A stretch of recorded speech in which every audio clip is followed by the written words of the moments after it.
Yo, what is up? So, we're gonna be on the old horror game today. So, hell yeah. Marius, what's up, Marius? What it do? El Gordo, starting off strong? Damn right. Starting off with the old potion shop. Alright, so, let's go ahead and hop into this. Open this bad boy up.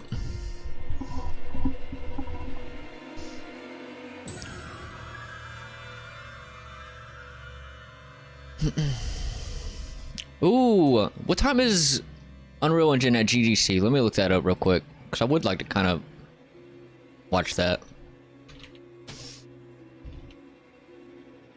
It is it the State of Unreal thing? 12:15? So we got a little while. I guess we could watch that towards the end of the stream. Not much, gonna go to the store before picking up kid from school. Oh, hell yeah. I've been sick today, so I've been sleeping a lot. Yeah, get your rest, man. Get your rest. Ain't nothing wrong with some, with catching up on some sleep. I need to do that too, man. I've been thinking about taking like a day or two off from streaming and videos just to catch up on, sleep. I've been living on like 5 hours of sleep for the past, like, month. Why don't I see it on here?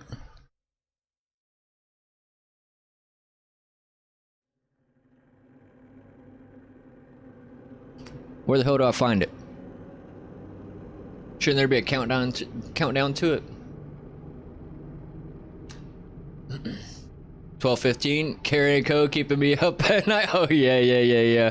Keeping you up with our dev questions. It's at the top? I didn't see it. You just saw it there? State of Unreal.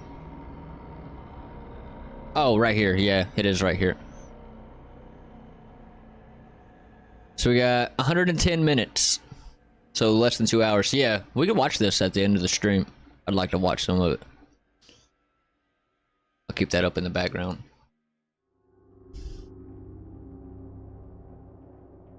Philsbo, good morning. What's up, Philsbo? What you got going on? What'd it do? 110 minutes of potion shop. Yeah, we got a little minute. Get some other work done until then. See, there's people already in the chat here waiting on it. GTA 69. Bully remake. Minecraft 2 Unreal Engine 5.4. New game, The Predator without alien game. Please remake Playboy, The Mansion, and Unreal Engine 5. This is a reminder to save your work now, for fuck's sake. Save? I'm not even in yet. What's up, Arm? You having fun with that material? Yeah, I'll go and hydrate. Lurk, hey, I appreciate the lurk. All right, man. I'll lurk while going to the store and doing my IRL stuff. Hey, I appreciate the lurk, man. Enjoy your real life stuffs, man.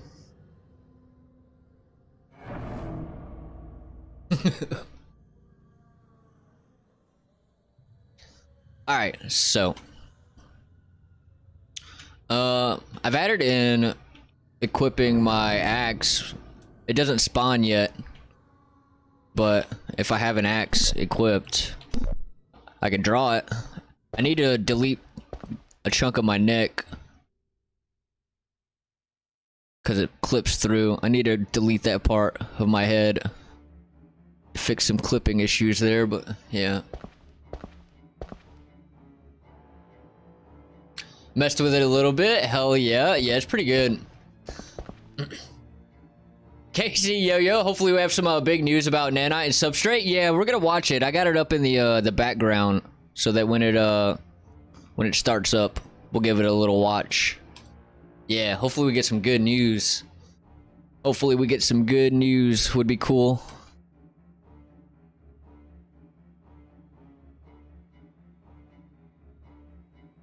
Daddy? Your daddy is going to the store. Be back soon? Yeah. Daddy's got work. Daddy's got work to do. Alright, so let me see. We need some milk? Oh god. Gone for milk. Comes back 20 years later. So let's pull up models. Building set. Windows. And throw this guy in here.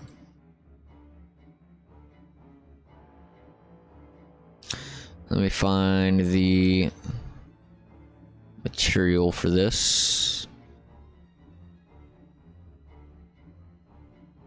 I found a pretty cool little ghost material on Blueprint UE. It's better than the one that I built not that long ago. It's pretty cool looking. Pretty nifty.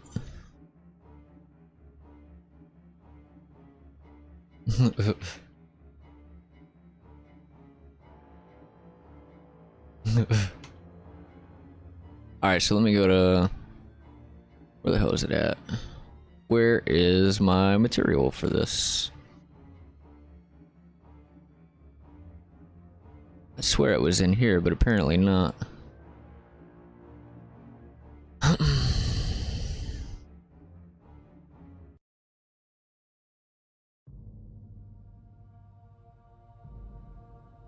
Oh, it's right here. Kamiko, what's up, Kamiko? Mommy's got milk. Everybody wanting some milk. Alright, so let me throw that guy on there.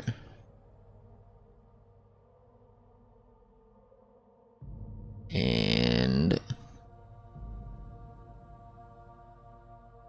open this guy up.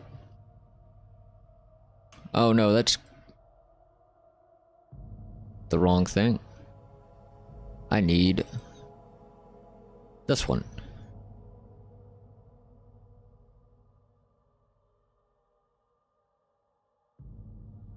Where does it come from by chance? Where does it originate? I need to change some things with this. PM Teddy, yo, I'm afraid to ask what kind of milk, but I want some regardless. Want some anyways, huh? No matter where it comes from? You don't need to know? I don't know, I think that makes everyone want to know even more.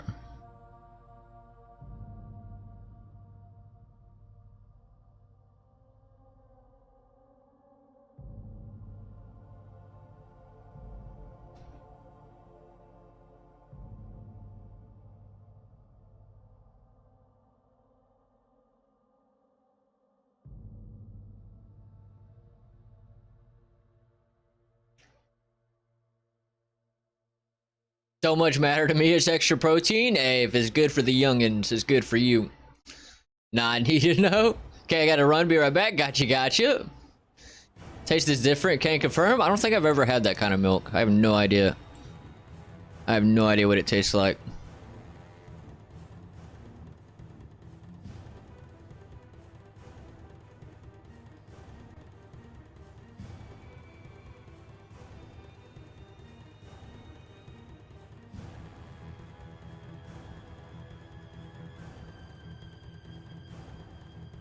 See you later? Yeah, we'll see you around.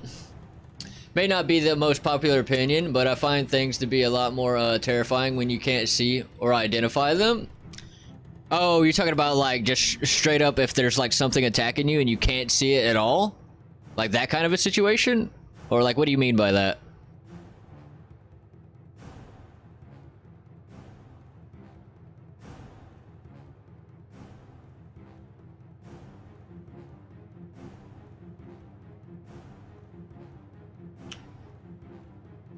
Bit of a salty aftertaste. A bit of a salty aftertaste is all right. Is it salty? It's more of a tangy bitter. Strange. There's a way to have the black shadows dark across all doorways, just inside of the peripheral vision. Oh, so like you're saying like have enemies that are there, but all you can see is their shadows, like on the walls and stuff. Is that what you're saying? That could be cool. Have some enemy types like that.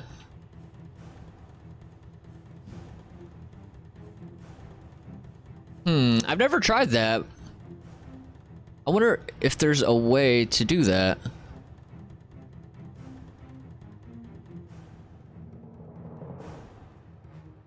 If I set visibility off, it doesn't cast shadows. There's got to be a way of doing that.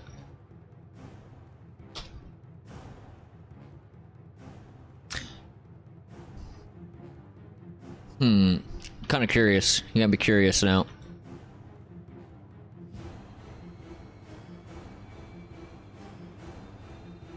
Touched it with this. Typically when the monster or entity is revealed or identified, it loses its fear factor. Nothing is more terrifying than the player's own mind. Yeah, I see where you're coming from. Yeah, once you see it, it's just kind of like, oh, there it is. That's what it is. I'm kind of curious if we can cast shadows without having like the mesh show. I've never messed around with that. Vakine? I'm still gonna call you Vakine. I've been calling you Vakine forever. And so it feels wrong. Do you prefer Vakine? Would you prefer me call you Vakine? That's the right way of saying it, right? Hey there, what's up? What you got going on? How exactly do you know? Exactly. Speaking of that enemy type, I want to steal that code because it would help with one of my game ideas. That similar mechanics. Are you talking about like having one that like you can't see, but you can see the shadows?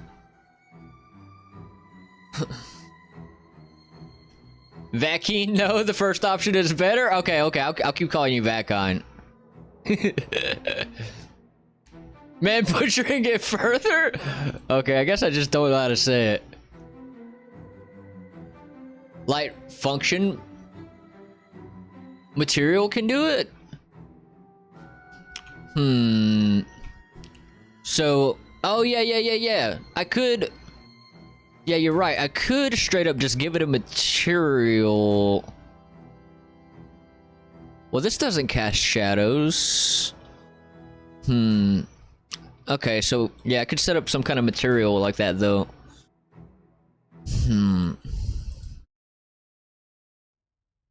Yeah, this guy right here isn't casting shadows because of the material, I'm guessing. But I'm kind of curious. Let me go into this material here. What if even if I increase the opacity of it, it still doesn't cast shadows. Right? It is the material causing that, right? Just to be sure. Let me throw this guy on there. Yeah, it's definitely the material causing it to not cast shadows. Yeah, I would have to look into it.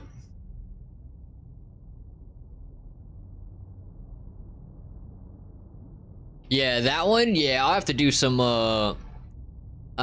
testing to figure that one out. I wonder if you could just set it to be invisible to the player.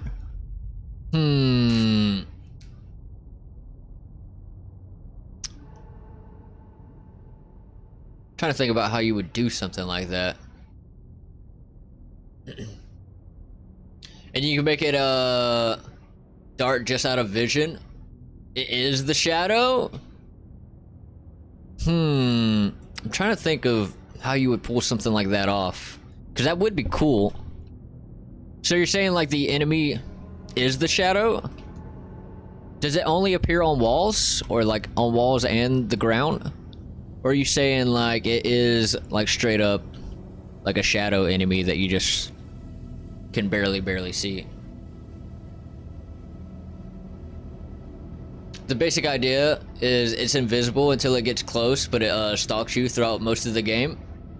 Yeah, that could be cool. Probably mess with opacity. Like the player camera doesn't render it, but the light could still work on it. Let's see. Yeah, I would have to do a lot of testing to figure it out, but that could be really cool. Now it's in 3D space, shadow person? Oh, okay, I see what you're saying. So you're saying just straight up like a material that makes it a shadow person. I might already be able to do that with this material I have here. Kinda.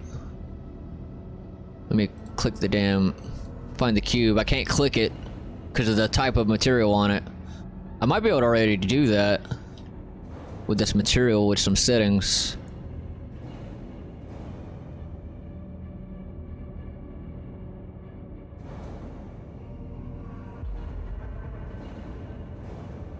Like I can make it like real hard to see if I increase the opacity a little bit, something like that. Is that what you're talking about? Maybe a little bit, you know, tweak of some settings, but something like that ish.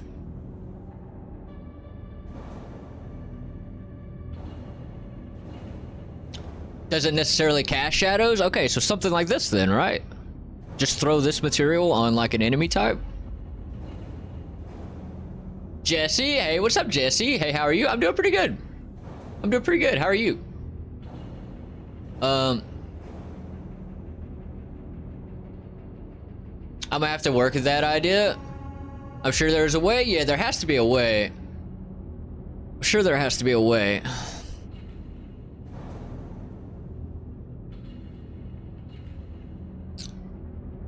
But, you just don't want the player knowing exactly what it is or being able to identify it. But it can make the environment move, make disturbing sounds, yeah? Just enough to make the player say, what the fuck was that? Yeah. I think if I tweak some settings with this, like maybe it even like comes in and out of opacity. Like maybe the opacity goes down and up. Kinda. Like you can see it in moments, but not in other moments. Something like that.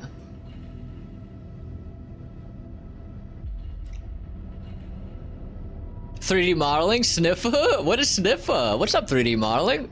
Oh, I see it now.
situations, but other rooms, you might get absolutely screwed.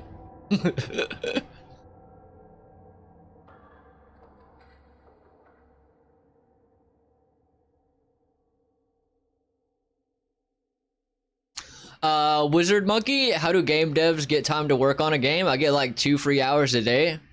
The rest is eaten by work and family. Yeah. A lot of us are just degenerates and don't have jobs. That's kind of my situation. But yeah, you just kind of, you just kind of like, if you do have, are busy, then, you just got to kind of do it when you can. Sadly. And sadly, game dev takes a lot of freaking time too. It's real hard trying to work in the time for it, but you just got to kind of do it when you can. All right, cozy game it is. Hell yeah, rigged. I didn't even see the coin. Well, I mean, it didn't show a coin, but it says heads, work on horror game tells, work on cozy game edge, work on music app. Result was tells.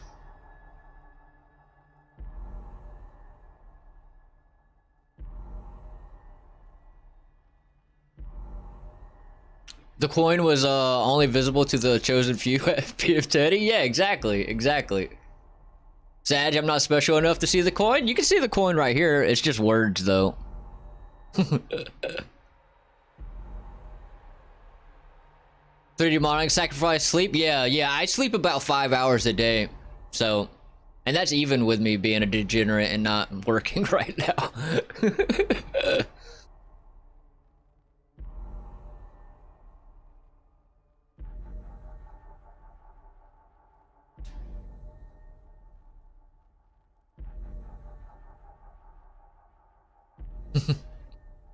It's really just making time for it. Yeah, if you are busy and have a lot going on in life, you just gotta kind of make time for it. Yep, sound design will play a huge part in that, having slight whispers in the headphones, just slightly there to make them think someone is in the room with them. Yeah, I'm kind of interested to try some sound design stuff with horror, because that's one of the things that I like about horror games. Is horror game has like some of the best sound design out there, if you think about it. Like the things that they're doing with sound, a lot of games don't even touch it. I don't understand the no job thing though. How you got internet and vapes and mics, etc. I'm jealous. Well, I've had jobs before. I'm just kind of like not working at the moment. But I get a lot of help from family and stuff,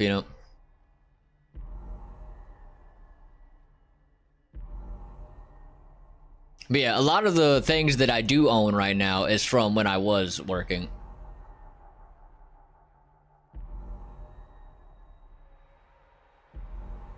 Honestly Bad, Carrie, what's up, Honestly Bad? What up? Prioritize your free time? Yeah, you gotta really make your free time useful. You gotta basically have no free time. What free time you have, just cut it out and make that game dev time. On the topic of horror, peripheral vision, corner of eye, is what creeps people out IRL. Yeah, true that. Yeah. Things that you just see on the edge of your eye. Did a quick search and this tutorial seems interesting. Let's take a look at it. Let's take a peek. Hey guys, and welcome back to another Unreal Engine 5 tutorial. How to make an enemy that you can only hear and not see? Horror game where you can't see them, you can only hear them. So let me hit play today and show you what we're going to make. Let's see what he gets. So at the moment I've got an arrow there just so we can see that it is working.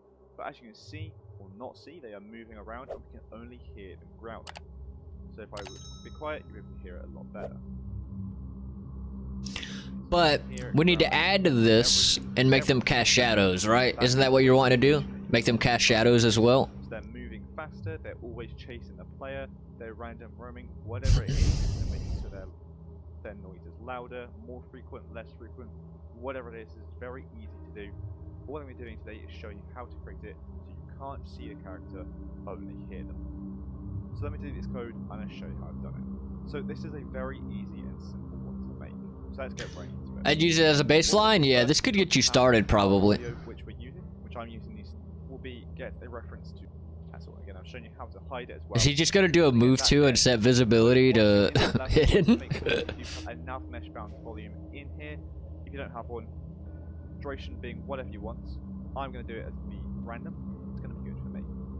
And then now we can hear that it should be. If I were to exit, Is that what he did? Did he just set visibility? Speed. So it's to get a sequence. So I'm going to go straight to the event graph here. To link to event tick, you can maybe switch between being able to see it and not being able to see it. You add the mesh in there, and then you can simply just tick hidden in. Yeah, that's exactly what it did. That's exactly what he did. But it gives a basic idea? Yeah, something like this. But the thing is, with him doing hidden in game, I don't think you can cast shadows that way at all. Like, if it's hidden, there's literally no way of casting shadows that way.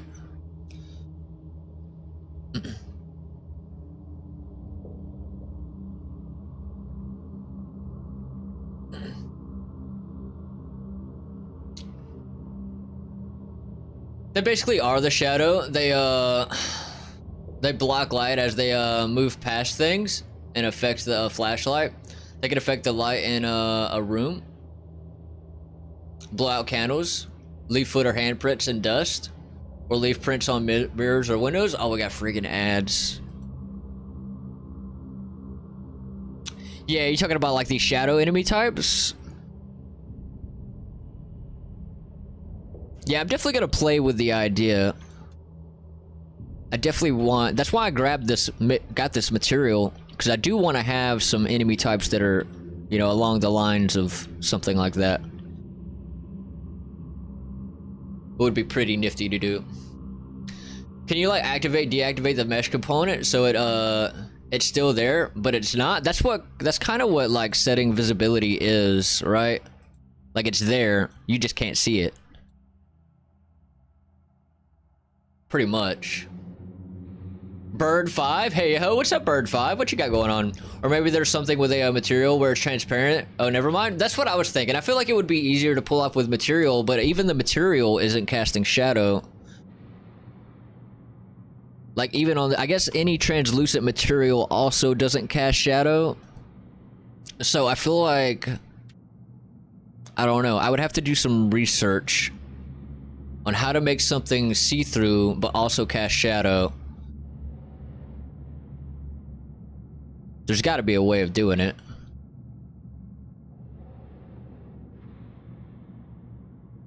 I think the method would be to change the opacity when light touches it. Here, let me see. Let me. I know I've done something similar to this before, where something was hidden but it still casted a shadow. I did it testing on my trees for performance reasons at one point. So let's see. Visibility. It doesn't cast shadow.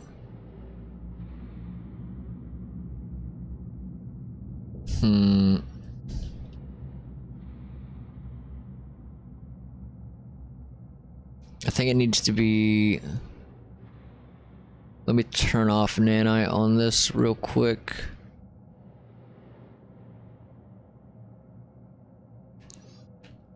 Shadow. Cast shadow.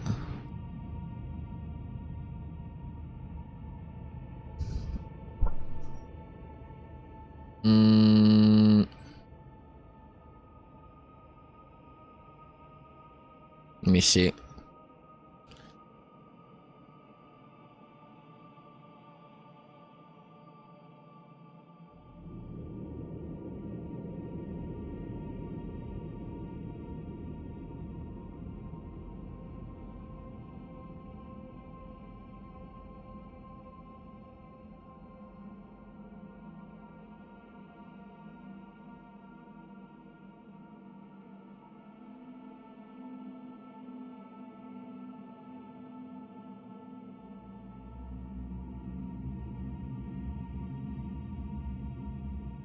Can't do any shadow stuff in here, okay.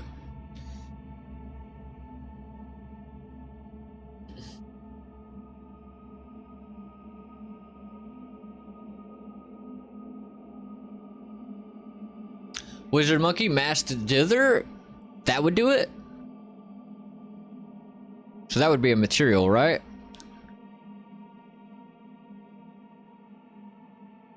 Dither? Is it this material function, dithered refraction?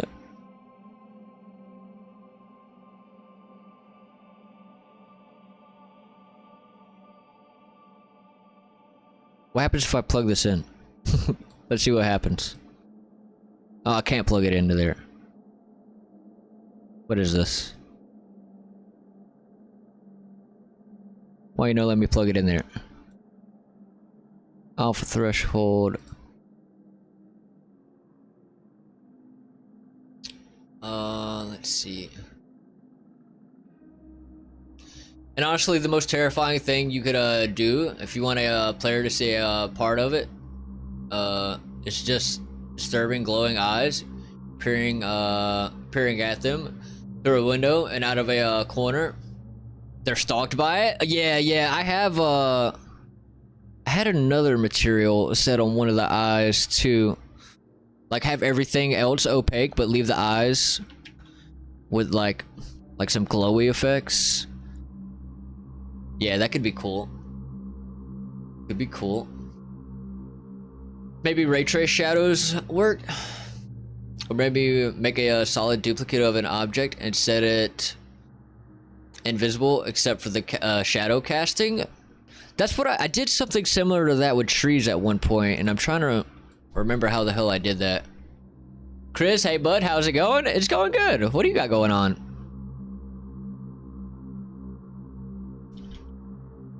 Like, let's see. Cast shadows.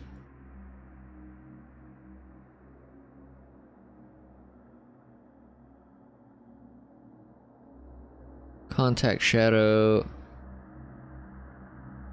Hidden. If true, the perimeter will cast shadows even if B is hidden is true. Hidden. Bam. We found it.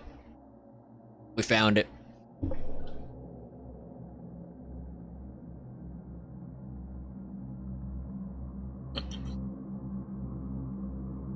We did it. We did it. So it's apparently a thing you could just tick.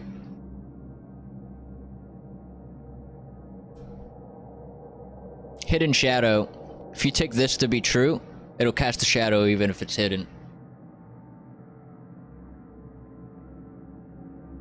Yeah, that's it. Yeah, we found it. That's all you gotta do, apparently.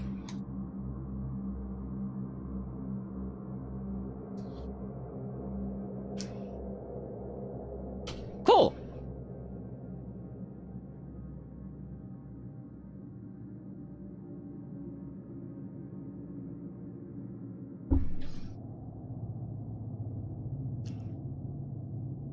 Be sad now? Why? What are you sad about? Alright, let me delete that guy. I'd recommend watching Tim Morozov event though. It's fake. He does a really good job of creating a fearful environment in his videos. Oh, even though it's fake. Tim Morozov? Let me look him up. Tim Morozov? This guy? Oh, this is pretty cool. I'll give him a sub so I can remember to catch some of his stuff.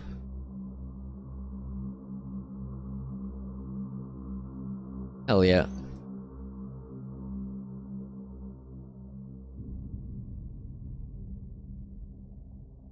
Soon? Yeah, we got it on in the background, Ben. We sitting here waiting on it. We're gonna watch it. But what's up, Ben? You had another denied job application, overqualification? Damn. These sons of bitches. You gotta go give them a spank. Everybody put a exclamation spank the dumbass job in chat. Here, I'll start. Spank. job.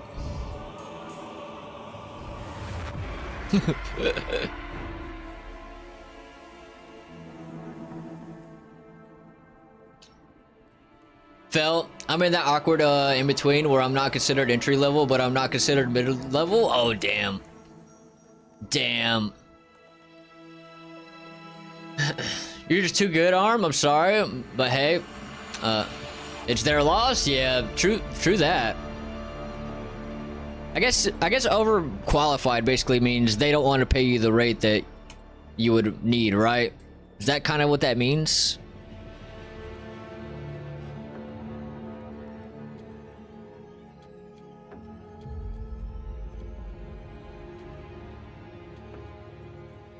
I'll just go fuck myself. Nah, man, I appreciate you looking out. We are waiting on it, though. We got... How long? 76 minutes. It's like an hour, 16 minutes. Spake's job. Too big of a brain for their budget. Basically, yeah. That makes sense. They don't want to spend that kind of monies.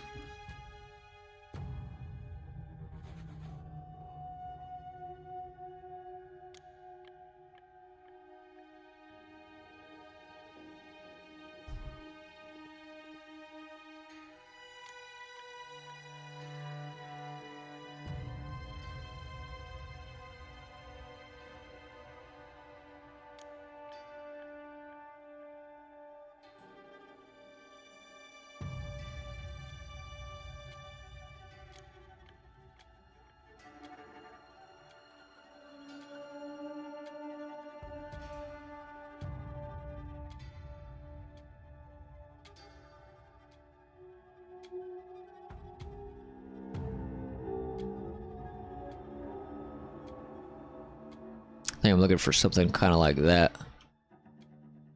About like that on the glass. There we go.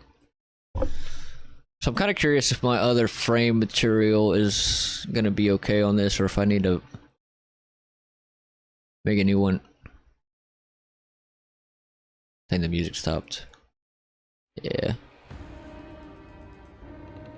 So let me find all of this shit. Well, hold on. Let me change the window frames one here.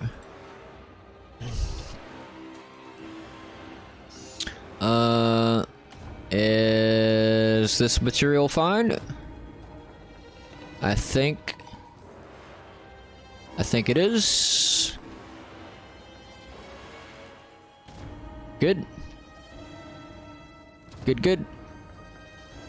Oh, wait a second. Yeah, that material should be fine. Cool.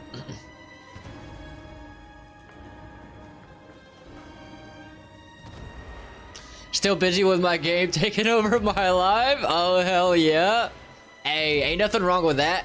Get that work done. Get that work done. Been thinking about becoming a badass streamer like you. Do it, Ben. You can do it. Start up a stream. We'll give you a raid.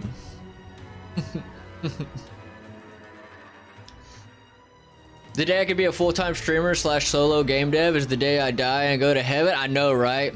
Or I feel like that's what would happen, right? It's like, oh, I finally achieved something awesome. Let God just take me out.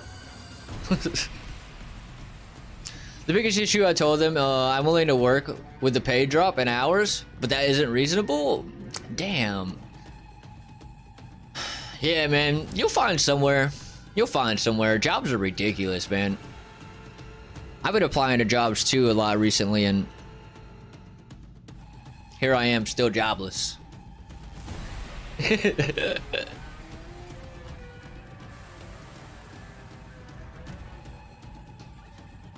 Great Space Pup, welcome in. Hey man, been watching your Souls-like tutorial and it's been incredible. Hey, I appreciate it. I'm glad you're enjoying it. How far have you made it? Bad Tunes, what's up? What's up, mate? First time talking with you. Hey, how's it going? What you got going on? How are you? 17 people? Hell no, I would in the stream. Fine, fine. Start up a stream. We won't raid you. I'll raid somebody else. You can start up a stream, man. You got this. You got this. You get used to it? Yeah, you do get used to it. You do get used to it. Like my first like few months streaming, I didn't have like if I would have had 17 people, I would have been nervous as well.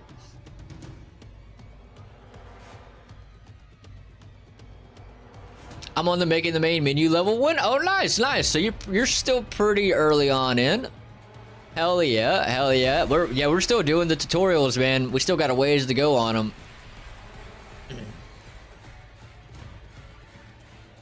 Bad Times, can you explain the game more? So it's gonna be like a an asylum horror game. So basically the idea is that you go to this asylum and a bunch of weird shit happens. I can kind of show you some of the game design document here. Let me pull it up.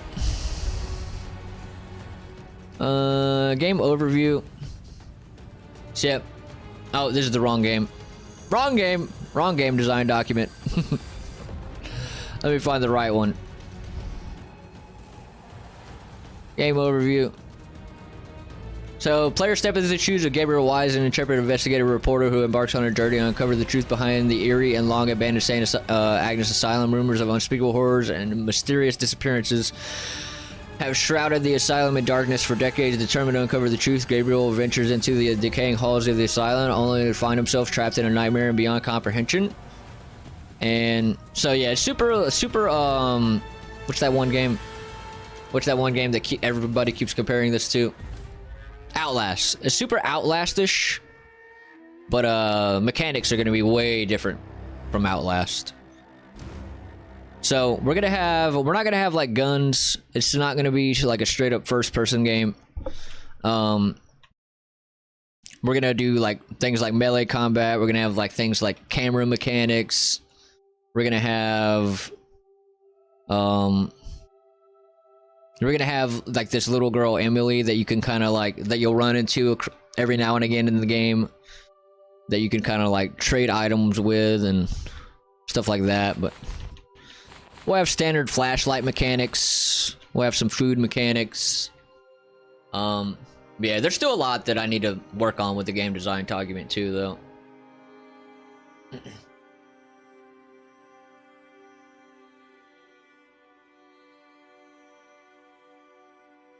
Now I don't believe you, so I'll make a alt account and stream on there. You will never know.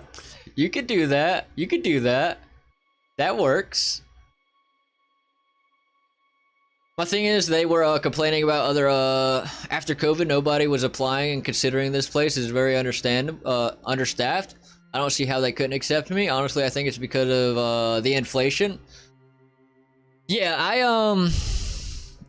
I've heard a lot of people complaining about the same thing, like on the internet. People like applying for jobs that are understaffed and just not getting hired. Yeah, I also think it's kind of a part of the inflation. Like places need people, but they're not gonna hire people because, I guess, money.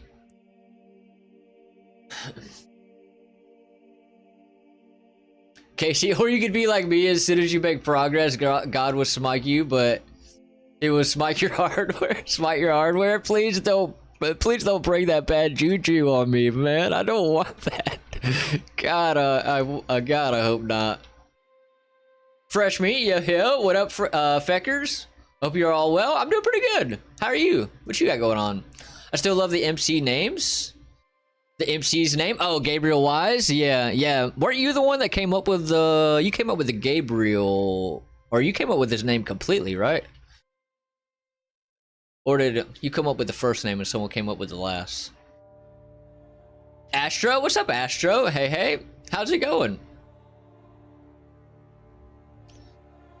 But how will we harass you? You won't, but we all want to come harass you.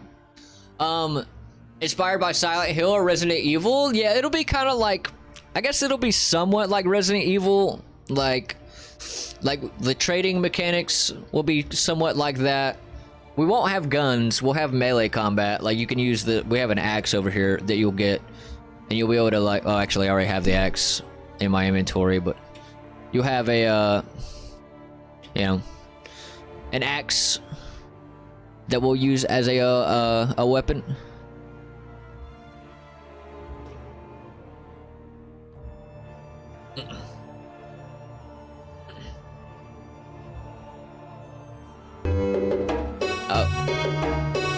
Hey, it's Lord Kenny.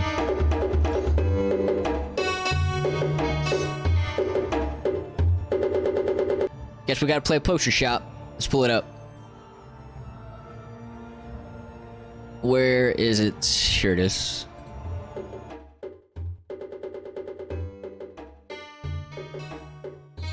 Hell yeah. What's up, Lord Kenny? What you got going on? House hunting, went to see one last night. Not good? Oh god. What was wrong with it? It's also the case that the job market currently is many times more people looking for work than there are available jobs. Not to mention most jobs are just 100% commission scam jobs. Yeah, dude. Like, I've applied for a shit ton of jobs and they just... I've heard back from like a few, and it was literally the worst jobs that I like applied to. Like, I need somewhere with insurance right now, and the only ones I've heard back from are the ones that don't have insurance. Gotta run for now, but I'll leave you alert. Hey, I appreciate the alert. I appreciate the alert. I came up with Gabriel and someone else made the last name. Yeah, I thought that's what happened. Hydrate? Sure. Stitcher King? What's up, Stitcher King? Depends on your state. If they make 15 to 17 per hour, most jobs businesses will be eliminated, as that sort of expense is unsustainable, especially with all of the healthcare mandates and tax. Yeah, dude, it's yeah, I would say most of the jobs around where I'm at in Georgia, they range. Like, you can either go straight up minimum wage, but nobody's taking those jobs. Nobody's doing that. But most jobs don't even pay minimum wage anymore around here. Like, most of them are like kind of the minimum wage around here is what, $7.50 or whatever. I think that's what minimum wage is around here. But most places around here, including like McDonald's, aren't even paying that anymore. They're all seem to be above that. So let me catch up here. But the ooh-woos? Yeah, we gotta make Ben ooh-woo. Want a smooch, Lord Kenny? I was in a MWZ match. Oh, welcome in. Well, what's up? How'd your Modern Warfare 3 go? Alien Dance? Hell yeah. Let's see. I have a question about your newer Discord that I joined. Sure. What's the question? Why answer and hear this banger? Hell yeah. Hell yeah. I'd rather take a minimum wage job that I really enjoy over a better paid one that makes me suffer. But those don't exist. So yeah, dude, I agree. I agree. I would too. I would too, but yeah, as you said, those don't really exist. The minimum wage ones are just as horrible as the better paying ones. A lot of the times. The problem with minimum wage, especially now, is good luck actually being able to live off of minimum wage without a lot of help or an extra job. Yeah, you can't live off minimum wage. So my last job, I wasn't making a lot, but I was making $16 an hour, and dude, that wasn't enough to live off of, and that's like more than double minimum wage. Like you have to like live with people or have a partner or something. Like, you can't, unless you're making like, I don't know what, like 30, at least like 30 an hour, you're gonna struggle trying to live on your own. I would say like 30 an hour is kind of like the minimum to like solidly be living on your own and not struggle. And you'd probably still struggle at that. If this is about the message I deleted, it was the wrong channel. Oh, did that happen? Did you take down my post about the Eclipse info? Oh, no, I didn't. It must have been Lord Kenny. Best to post your YouTube videos for things like that? Yeah, that's probably a better channel for that. Charles, what's up, Charles? What you got going on? I wasn't too sure what channel to post the astronomy stuff. Yeah, definitely. Yeah, you could post it in YouTube. I'm live on Twitch. Happy hunting. Trying to find me on the internet. Are you for real? If you're live on Twitch, let's just go check the software and game dev. Let's go find Ben. Where you at? I don't know what you look like. I don't know if you would even have a screen up. Or like you on screen. Are you actually live?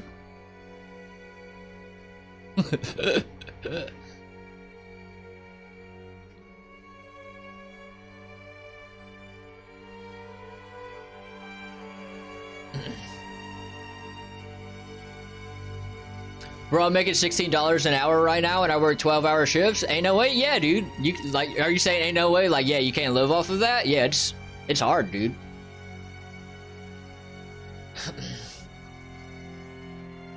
Oh, makes sense. It's all good? Yeah, you're all good, Astro. Agreed? Yeah. Great space scope. My wife makes $60K a year and we could not afford to live with 50 miles of where we do now. Without my second income. Yeah, dude, it's crazy expensive out there. Like, if you want to like be a single person and live on your own, it's pretty much impossible. You got to make like a stupid amount of money. It's ridiculous. Pixel Shake, where are you living? Where am I living? I live in Georgia, so it's not the most expensive place, but it's not the cheapest. It was the Astro stuff. Yeah, the Eclipse stuff. I used to work 25 an hour at my old job, and I've been willing to work down to 12. Yeah, 12's rough. 12's rough. Yeah, I've never made 25 an hour. Well, I've made 25 an hour on like contracting work, but not on like a steady job. Thanks, I will post it in the YouTube then. Hell yeah. Okay, sounds good. Nice. I make $75K a year and still struggling. I pay child support though. Yeah, child support will definitely take a massive chunk out of that because that just takes like a percentage of what you make, right? If I'm correct. 75K a year is pretty good though. Oh, the stream crashed. Oh no, did it? I want people to know about this fit? Yeah, hell yeah. I think I need to play with my settings later. If you can give me a hand, sure. Yeah, I'll help you with that. Biggest thing with streaming is going to be your bit rate. Yeah, that's going to affect a lot of how your stream goes. Yeah, sounds interesting to me. Yeah. Georgia is in Europe. Well, I live in Georgia in the US. The US Georgia. I'll probably get doing that post after the Diablo Camp fire stream today. Oh shit, when's that? Would you live well off of $29,232.54? Probably not. Are you talking about like in a year? If you had that in a year, yeah, you would probably still struggle. By design, you will own nothing and you will be happy. People laughed at that until they realized it's actually happening. Yeah, straight up happening. People are like living off of like credit card debt and stuff, pretty much. Like, there's an insane amount of like credit card debt.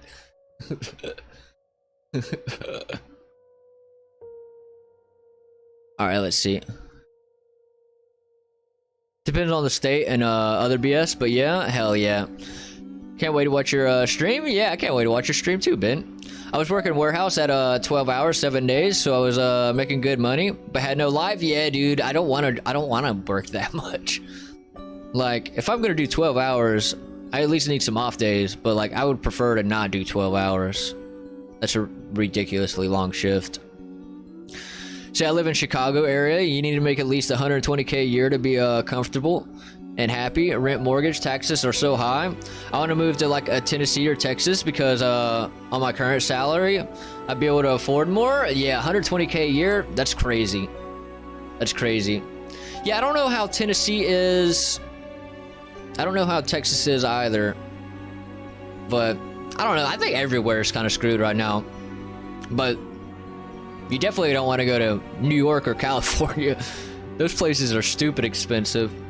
Yeah, that sucks. Yeah. That is a, at 22 p.m. Eastern. Hell yeah. Hell yeah. Yo, I got a follower already. Thanks, 3D Modeling. Yo, how'd you get a follower?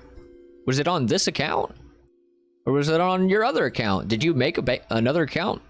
I pay child support twice. Once in the States and once in Germany. Oof. Oof. Do they take into account your other child support? Like when they take that money out? I was debating streaming my own game dev journey, but I think my computer would shit itself if I had UE and OBS open at the same time. Well, what are your specs? Because my specs aren't that amazing either. And I do it fairly decently. 2 p.m.? Oh, 2 p.m., yeah. That's the yearly average where I live in UK? Oh, is it? Really? But yeah, I don't know UK economics, so I don't really know, like... I don't really know if that's a lot or not. Of course, Ben, I expect you to stream. Hell yeah. Here, let me catch up on YouTube over here, because I just missed some. I just missed some chats over there. Oh, we got ads. I don't really know if... live chats. Well, I enabled global clip reflections, and lol, I restarted, and I have 60,000 shaders to compile. Oh, holy shit! What? Texas? Yeah, Texas. Yeah, Texas seems like a cool state. I wouldn't mind hanging out in Texas. Here that I would like to get my games released, so I can have a booster for my income. Life is getting way too expensive. Yeah. Yeah. Well, hopefully your game would do good. It's kind of hard to make games on make money on games too. Like, I don't really know the average for a lot of like games, like what they make, but I know a lot of games don't make a ton of money.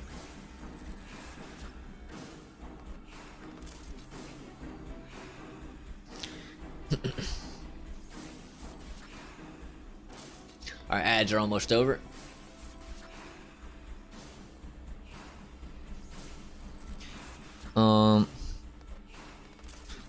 Lord Kenny, you already banned? You already banned Lord Kenny? Why? The Diablo stream today is at 2 p.m. Eastern. LAM PDT. Oh, nice. Nice. The safest thing, in my opinion, is not to actually take out a credit card at all. Those things will eat you alive, trust me. Yeah, credit cards, dude. Be in credit card debt forever. I actually had my girlfriend hide my credit cards so I don't use them. Out of sight, out of mind. Probably not a bad idea. Tennessee looks nice. Tennessee's pretty cool. I've been to Tennessee. I don't remember how many times, but I've been there. It's pretty cool. I've been to Nashville. Problem there is that you have to have a credit score for so many things, and that's the best way to do it. Yeah, that's true. Like, you gotta have a credit score to like rent a place and buy a home and shit. Pretty much just want to avoid Nashville, Tennessee. Oh, I went to Nashville. That's where I went. I thought it was pretty cool there. It's been a while since I went though. Huh? Yeah, I agree. Yeah, I have like 1660 with a 16 gigs of RAM. Oh, that's what I have. You talk about a GTX 1660? That's what I have. But I have 32 gigs of RAM. Yeah, you want a little bit more RAM, but luckily RAM's pretty cheap. No, Germany is 552 euro, $600 per month. Don't matter how much you earn. You talking about rent? Talk about rent? I'm gonna start applying for warehouse again, but then I'll miss life again. That's what I'm doing as well, Arm. I'm also about to be applying for warehouse. I don't want to, but those are the easiest jobs to get. Be right back. Ads are over, and it gets more the older your child gets. What? Does it for real? Oh, you're talking about child support. That's how much you get. Unlark, welcome back. Welcome back. Yeah, it's gonna be fun on the bun. Great space, Pope. I appreciate the follow. Thank you. Thank you. Maine, what's up, Marius? Welcome back. Have you come with a milk, father? Avoid living in Nashville? Okay, yeah, living. Yeah, I only visited there. Yeah, is it stupid expensive in Nashville? Marius? I bring daddy juice that good? Overly expensive? Yeah, I feel like any big city is gonna be overly expensive. That's why I live in the middle of the woods. I'll go grab a beer from the fridge, just stop being. Oh god. Not much, not much. I've been looking at lots of van life and USA YouTube videos, and the landscape in USA is really pretty, not gonna lie, very similar to France. I love France's landscape. Yeah, I mean, we have some okay looking places. I mean, a lot of it's just like woods, just trees and mountains, but I think the landscape in like Nevada, like the Midwest area, is pretty cool.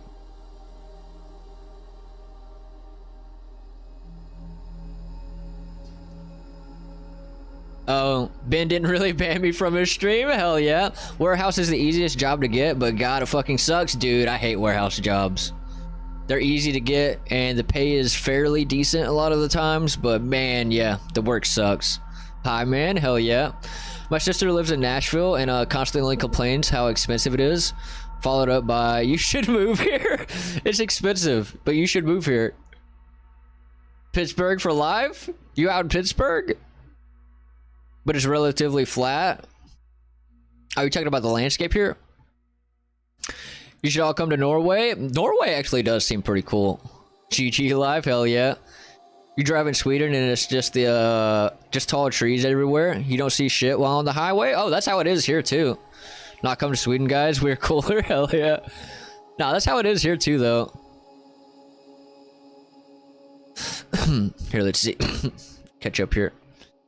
Yeah, man, I hear living hard, hand to mouth, month to month is rough. Yeah, dude. Yeah, dude. Montana is quite impressive. So is Wyoming. Yeah, I don't know much about Montana or Wyoming, but I know I like that Midwest landscape. That's probably some of the prettiest landscape, even though a lot of it's kind of like, you know, deserty. But I like that kind of landscape. I think it looks cool. Catch up here. You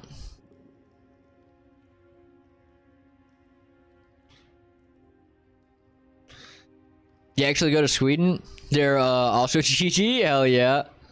I would love to come there. The problem would be leaving. Yeah, you just go and never leave. Shit, just stay. It's probably better than here.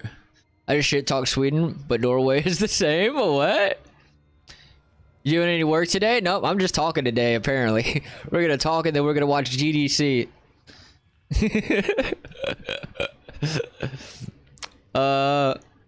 Because it's the best? Hell yeah. I see YouTube vids and there's just flat landscapes while on the highway. You lying? What? There is. That's what I'm saying. I'm saying there's flat landscapes here. There's a lot of flat landscape here. Exactly. Yeah. In USA, you could drive into a desert all of a sudden. So cool. Yeah, you can. You can. But that's more on like the west side. You were the one that moved from Norway, right? Back to the UK. Astro? I don't think so. I'm not saying Trump is a good president, but at least I had fucking work. The fuck you say, boy? I am in USA. Like Carrie? Nice. Okay, yeah. Alright. I actually got caught up there. Hell yeah. Hell yeah.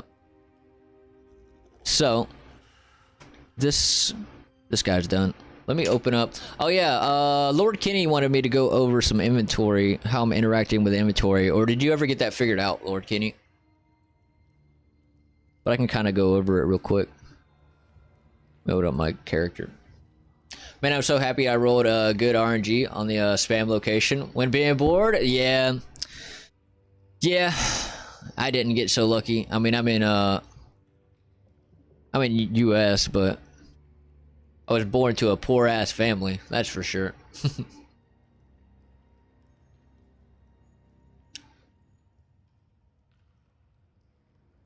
Inventory, hell yeah. I'm here for that. Yeah, Ben loves inventory. I did get it figured out in the end, but you could still. Oh, nice. Okay. Yeah, all I'm doing is I have a, find it. I have an interaction button, an input action. And I have a, I have this radius, this sphere collision around me. And when I have an overlap event and an, on in overlap event, and I check to see if an actor implements an interface. So I have an interact interface implemented as well in the class settings. So if you go to interfaces down here, I have an interactive BPI, and I also have this on my base items. So it checks to see if an item implements that interface, and if it does, we add a unique to this variable. Interactables in range, and on in overlap we remove that from the range.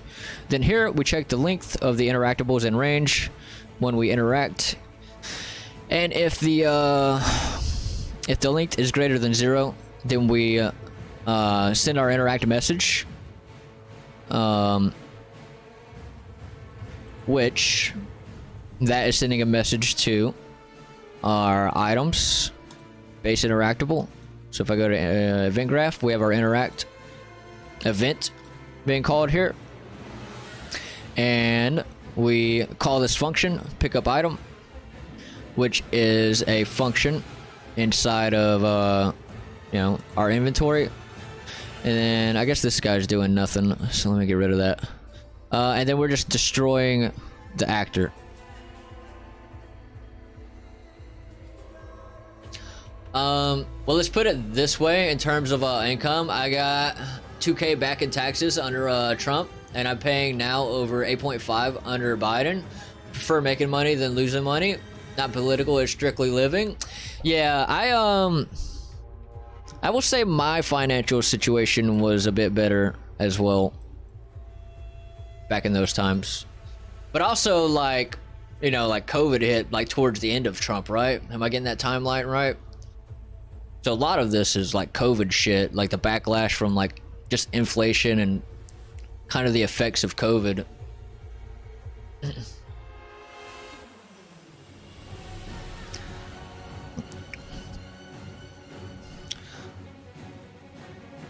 But also, yeah, I don't know shit about politics, so I'm not really gonna comment on politics, but yeah.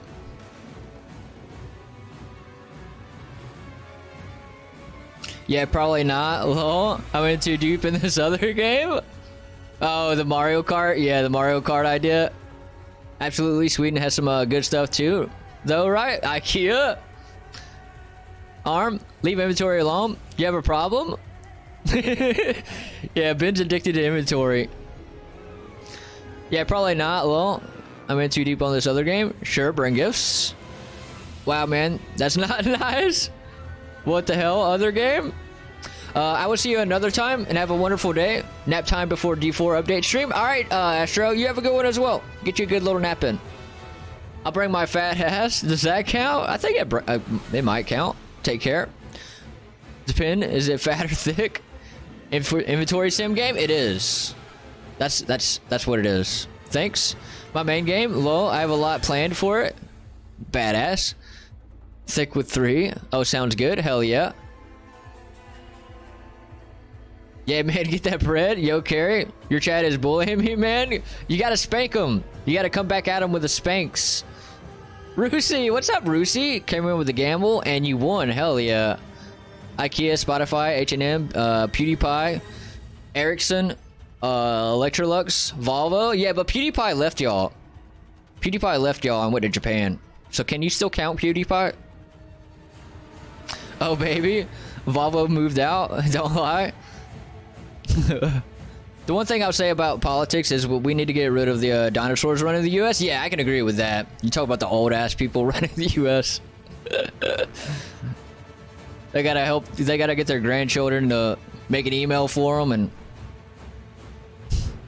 open a PDF file. The main office in Sweden. Hell yeah. 43 minutes. Oh, yeah, we are getting close.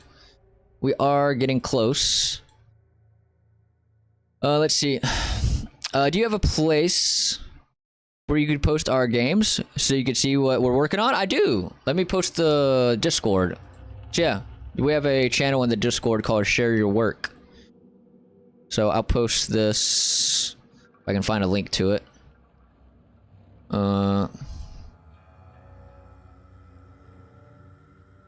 The Discord. Let me know if the link works or not. Sometimes the link breaks when I copy and paste it in. I think we could all agree on that. Yeah, dude. Does the link work? Sometimes it breaks. Okay, it should work. Yeah, you can post in there. We have a channel for that, for posting your work and stuff.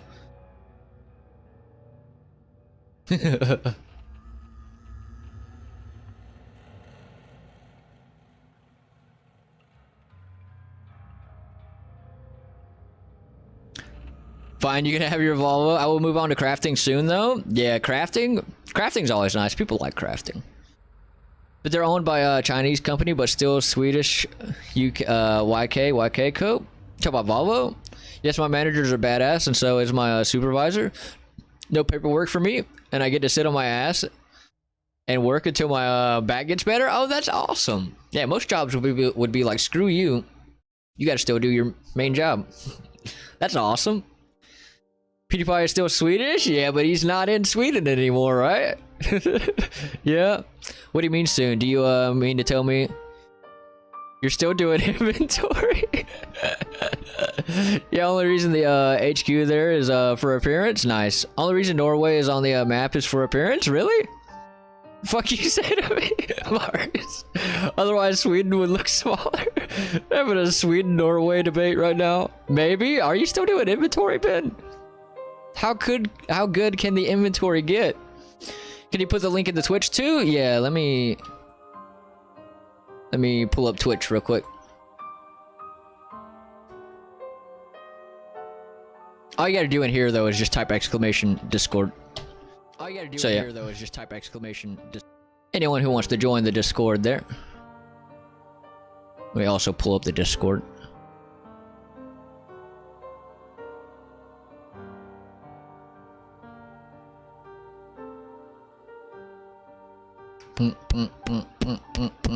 Yeah. There we go. Welcome. I appreciate you joining.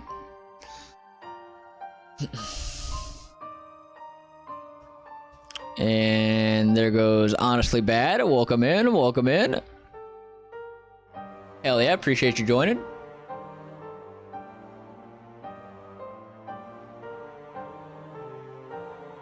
Alright, let me try to catch up here. Rusi, licking Rusi.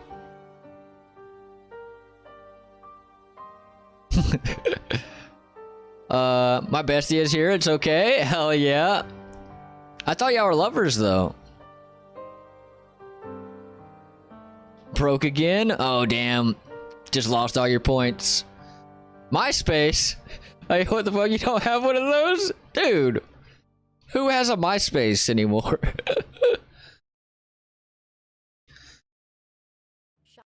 It'll be okay, guys. OMG, Ventrilo? Movie star plane names? Hi. Woohoo, I won again? Hell yeah. Actually not rigged anymore. MySpace is like music related now. It's weird. Yeah, I've gone on there a few times. And yeah, and it's half broken too. Trying to get me in trouble with a wife again. Fine, I won't say that. I might if they haven't scubbed them. Haven't scubbed what? What'd you post, Honestly Bad? Oh, yeah, here's Honestly Bad's game. Is tower defense. It's looking pretty badass. Hell yeah. Hell yeah. Hell yeah.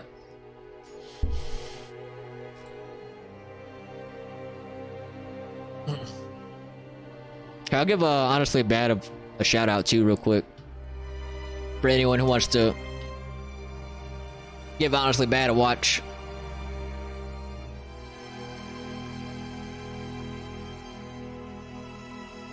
Everyone go give Honestly Bad a follow.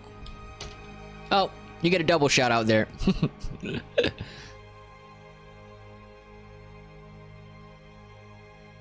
Alright, so we got 37 minutes. Hell yep.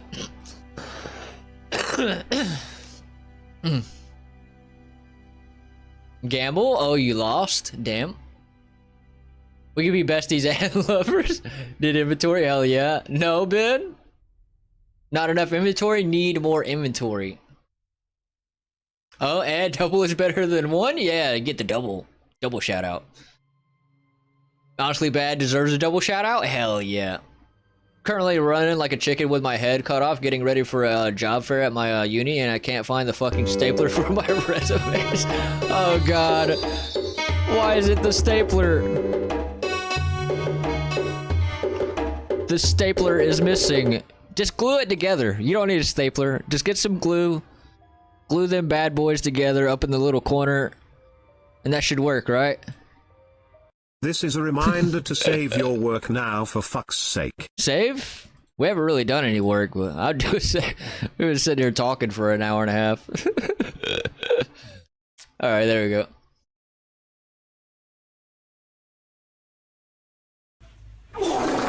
Oh, who's farting? That was Lord Kenny with the fart.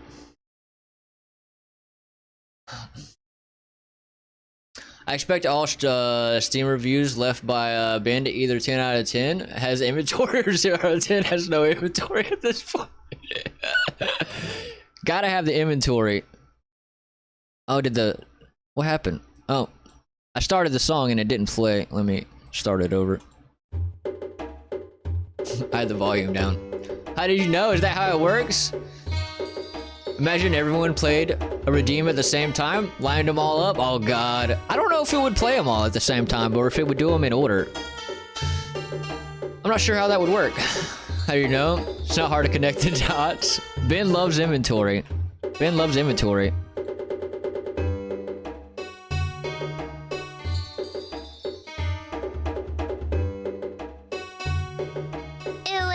Ooh woo. Oh man, we almost made it.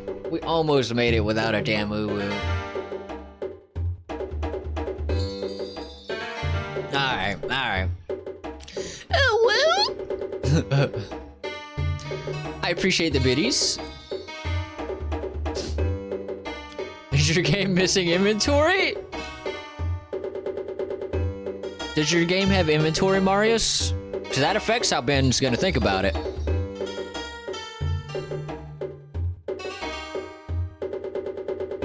Order probably, but lots of noise back to back. Yeah, probably. Inventory is the backbone of a lot of games, to be honest. It really is. But a lot of games don't have inventory. Yeah, I don't have inventory, so mine is gonna be 0 out of 10. Inventory management games are his favorite? Yes. Keviko did the who? Yeah, I saw that. I saw that. But you best sort that out. Gotta get that inventory in there, Marius. Shame on you, naughty. Spanx. Alright, so let's try to get some kind of work done here before the GDC. We've got 34 minutes.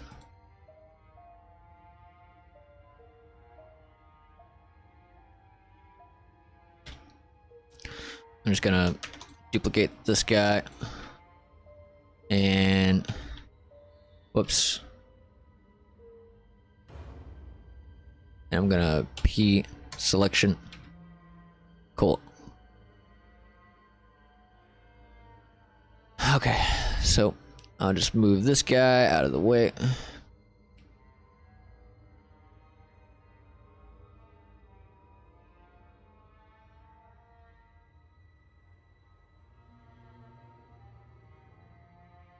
What are we waiting for? GDC, it's the State of Unreal. We're gonna be seeing what they announce about Unreal Engine. Yeah.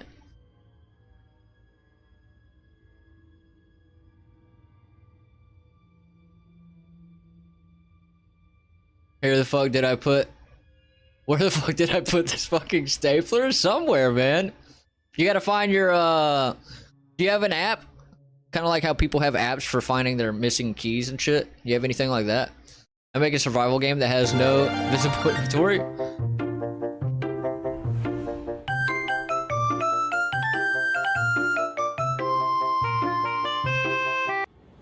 Hell yeah.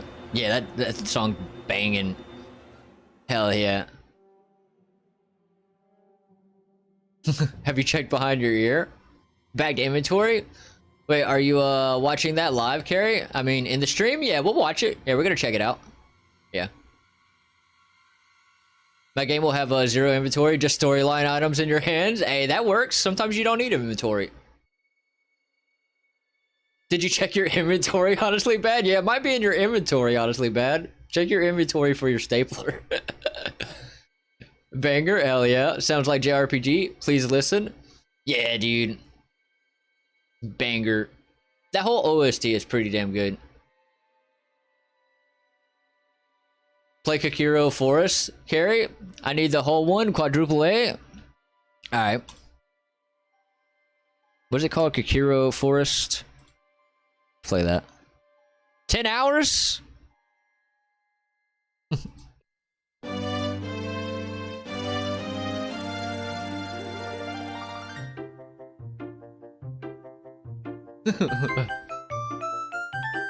you want a test key to my game? Sure. I'll play your game. Sure. I volunteer 10-hour pog? You talking about you volunteer for a binge game, Lord Kenny? Whip Kamiko? Hell yeah. Forest Jam? Hell yeah. Alright, so I need to...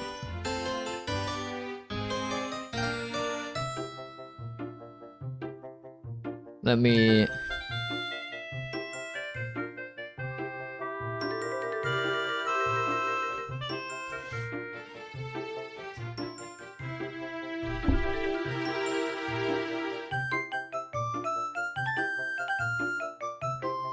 Cursor to selected.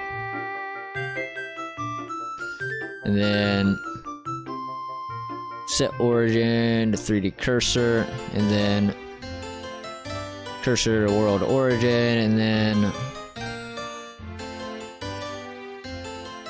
snap selection to cursor. Cool.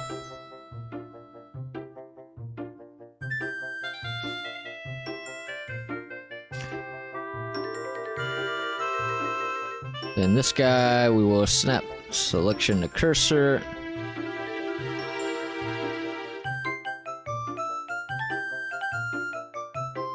I just kind of need to line this up.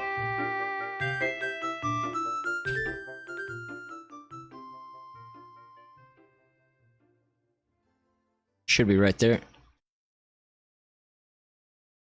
Hell yeah.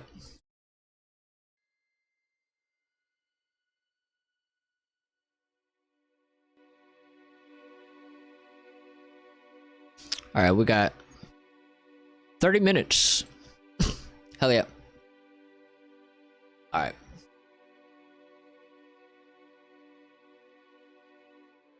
Let me try to catch up here. I do volunteer to try out Ben's game? Exactly, I do as well. Think it'll be awesome? Hell yeah. Every time I listen to this, my mind goes back to the old YouTube days. It takes me back to when I was a kid. I played that game when I was like super young. To be honest, they only have a few more things I need to sort out with this inventory. Then I'm good. What do you need to sort out? Don't. It's just inventory. I gotta turn down the volume. This song is a bit too much for me past midnight. Oh, my bad. I wish I would have read that sooner. I would have turned it down a little bit. It's alright. Just some drag drop shit from inventory to hotbar. Nice. That makes me want a key 100 times more. Hell yeah. Hydrate, sure. Inventory makes me horny, man. What? Me too? Oh god. People are getting horny over inventory. Spunky, I see. How much prog have you made on your game? Good question. Good question.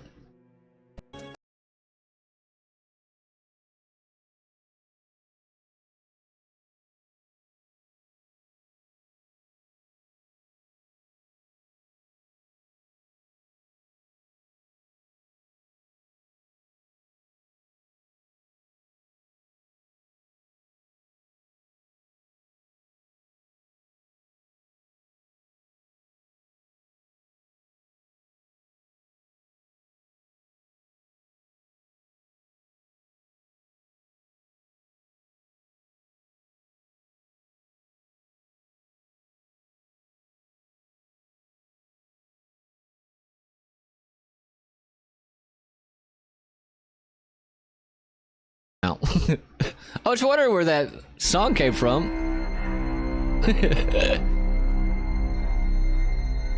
Inventory fetish, no kink shame. Everybody loves inventory that much, huh? Just gonna get straight up horny over inventory.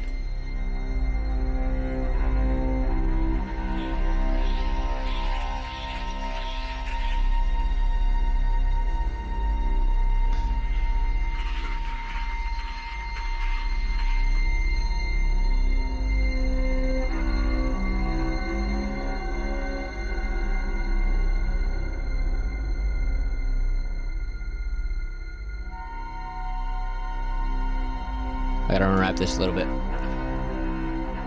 Also, turn this damn thing down a little bit.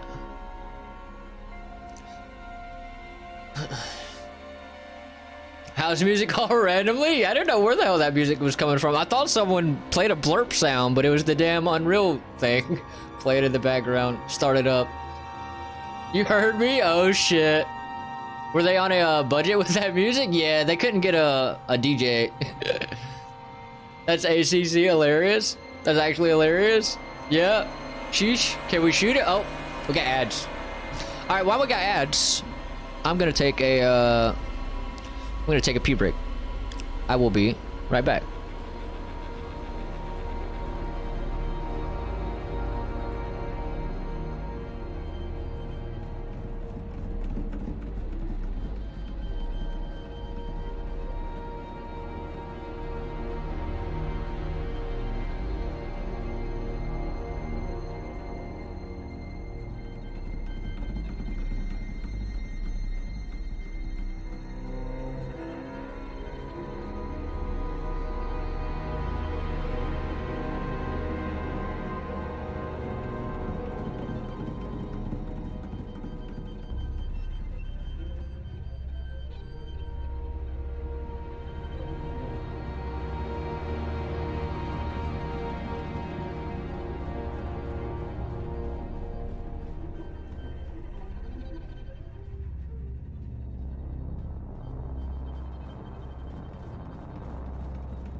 Alright, I'm back. I see I missed a hydrate there.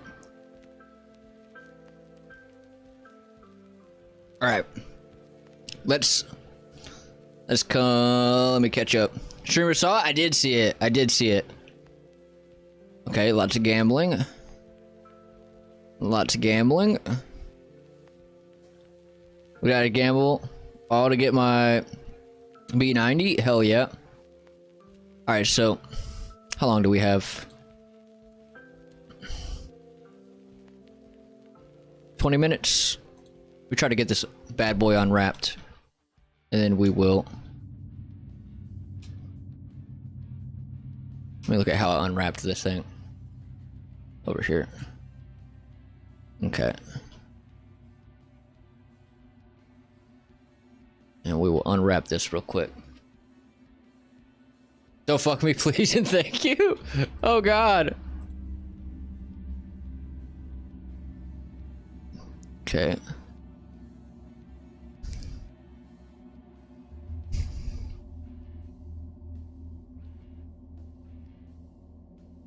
Mark Seam. Mark Seam. Mark Seam, right?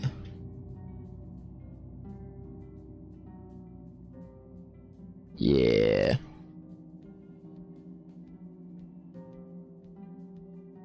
Okay.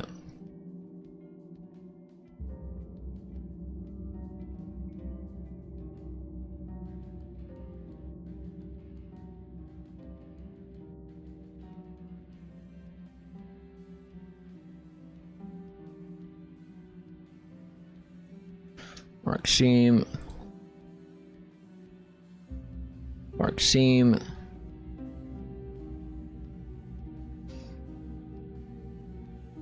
me check this one over here.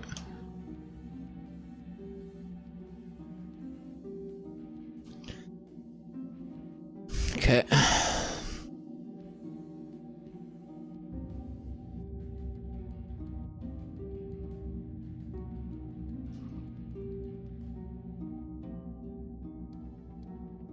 Mark Seam. Mark Seam.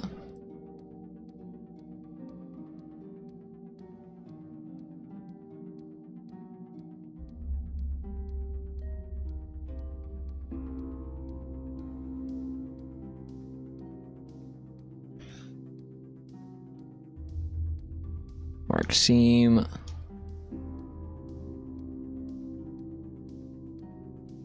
Mark Seam.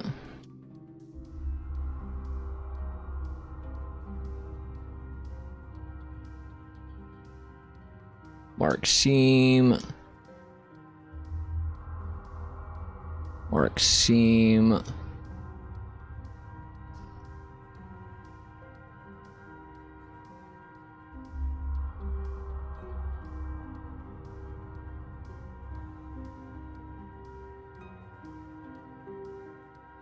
Oh, woo, piggy wiggy. Oh, woo, piggy wiggy. Oh, God. A piggy wiggy, piggly wiggly. Oh, whoa, Piggy Wiggy. Piggy Wiggy.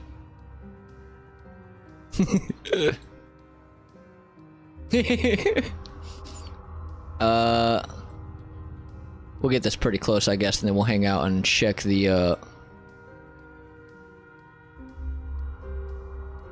Oh, God. Yeah, I have to focus on that here in a bit. Alright.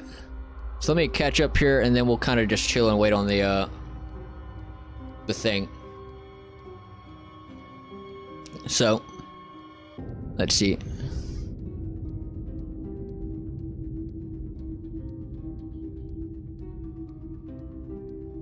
Let's see. I'm special sorry, I'm Kung Fu Grip. What are we, 5? Yes. Hi, special. I'm Arm. Yes. Could someone tell me if you would be if it would be a good idea to stick 100 in a binary option account and then double it by trading it all on a 95% plus profit market? I have no idea. Older than I thought. I started with 10 once in a binary option and went up to 600. Damn. You never guess what happened next. What? Did you lose it all? Higher risk equals higher reward. I have no idea what you be saying, my lord. I heard dumb? Yeah, I have no idea. Instead of withdrawing the fucking 600, I damn traded it all again and lost everything. That's how it goes. Gambling addiction right there. But great loss. Sounds like gambling at a casino, but less fun? Yeah, pretty much. And with great power comes great responsibility. It's considered gambling for sure, definitely. Who the fuck is Mark? Who's Mark? I don't know. Who is Mark? Less fun? Music stopped. Okay, I thought they were about to get started. Okay. I appreciate the biddies. I haven't ever touched a binary option since. What am I hearing? What do you mean? You do or you don't? Damn, Carrie, you're getting good at that? Hey, I appreciate voice acting. When? Voice acting? What you talking about? You should do voice acting for hentai games? Who? Who should? Yeah, the result I wanted was trading the 600 and turning it into 1200, but clearly that didn't work. Should have just took the 600. Would bust, not gonna lie. Oh god. But then I probably would have to try to trade the 1200 and turn it into 2400, so I probably got out lucky. Yeah, but you would have lost eventually. At least you were only the red for $2. Piggy Wiggy. Hold on. Joel? Piggy Wiggy, Piggly Wiggly. Mark. Oh, I see what you're saying. I see what you're saying. Oh, whoa, Piggy Wiggy. We should do a Discord hentai table read? Oh god. Gamble? Oh, you lost? That was one of the best things about it. It's because I started at 10 that I probably could have carried on going successfully, but yeah, it didn't go that way. Tempting after. How the fuck is Mark? That was funny. You carry? Me? I should? Maybe. I bet it would be hilarious. Who, he asked? The one that says this? Time for the hentai is near. The English dub hentai I've seen, heard, are so awful it's funny. Every time I make a joke, you react 30 minutes later to it. I forbid you to work on your game from now on and concentrate 100% on chat. Fine. How is Gamora? English dub and anything is so awful? Oh, fuck this? Fuck what? But the hentai is in a league of its own? Okay, so let's just chill and wait on this. We only have 13 minutes.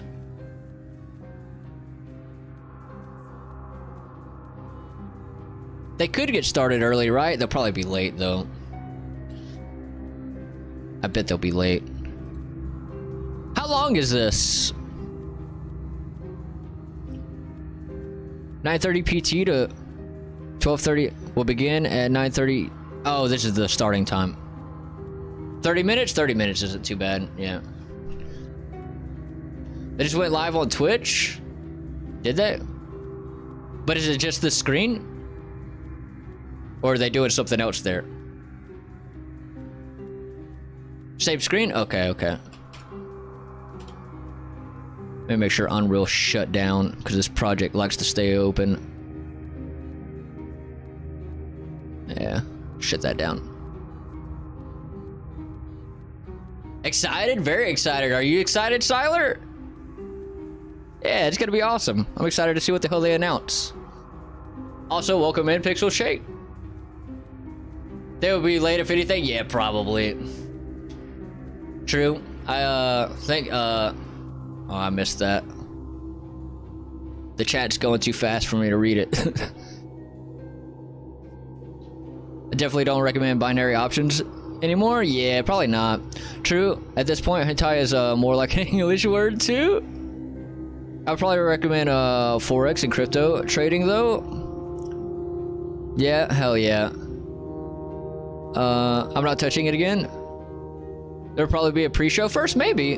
That would be cool. Verify your Unreal Engine install carry. Verify. I verified it last night, actually. Yeah, I did it pretty recently.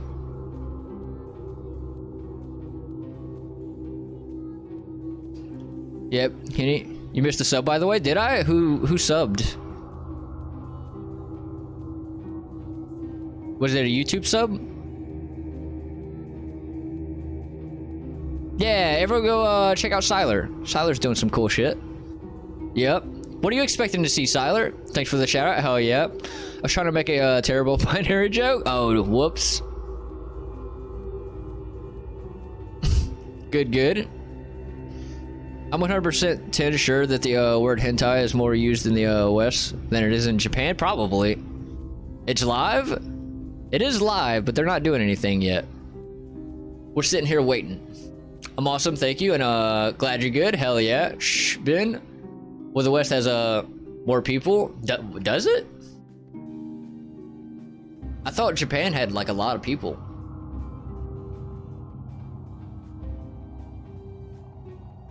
Made 8K off of trading DWAC super hot stock right now? What?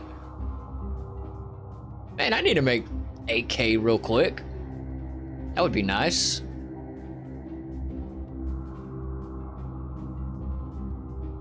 My timer's going up, not down, is it?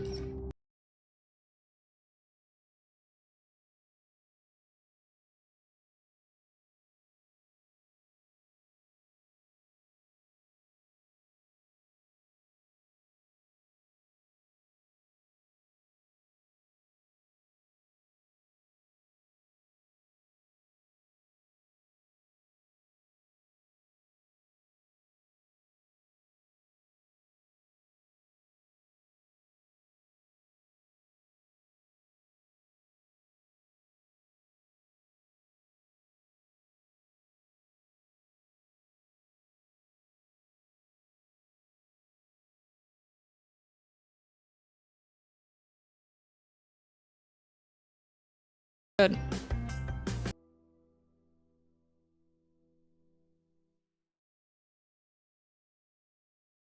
There's more people in here.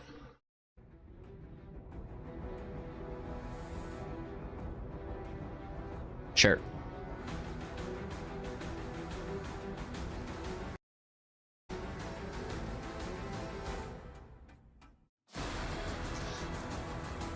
Well, who do we have here? A new phone? Who this? Time zone's not. It's fixed? Hell yeah. Nah, I fixed it? Hell yeah. Jeff? Ironically, Japan has stricter laws about adult games than the West. Do they?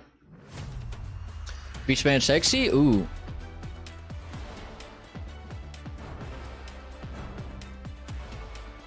Yeah, I'm doing that too. Will I go to the official? I mean, if you're satisfied with censored corn, yeah, true. There's a lot of censored stuff. You have a power cut in the next 10 minutes? Oh, dude, I would shit a brick.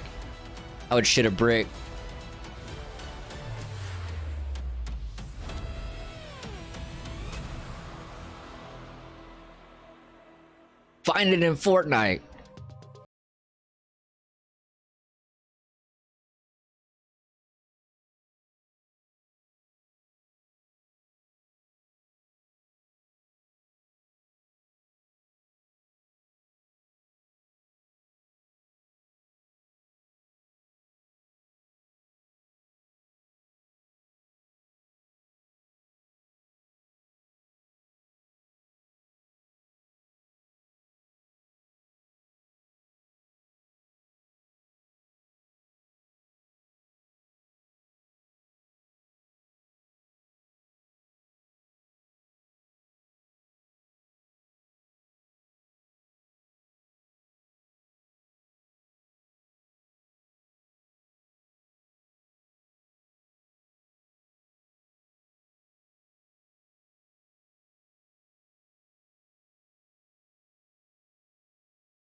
It's a little loud? Yeah, let me turn it down a little bit. Just let me know if this is good.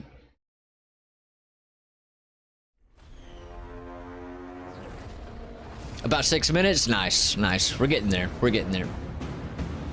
Do you really want Fortnite to show on your bank statements? Shit, I don't give a damn what shows on the bank statements. Marius!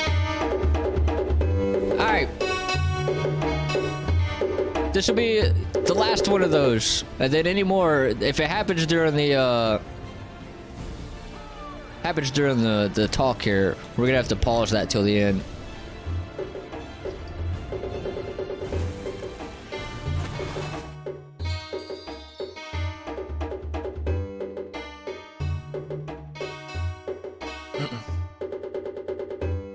Oh, GDC hasn't started yet? Never mind. Yeah, not quite yet.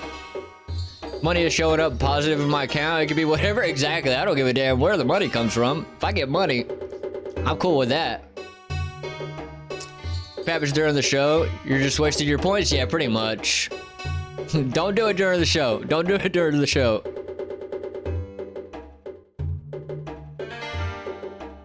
No, true enough, yeah. Why not? I got a payout from creator code before it shows up as Epic Games. Yeah, I don't know what it would show up as. It'd probably show up as Epic rather than like Fortnite, right?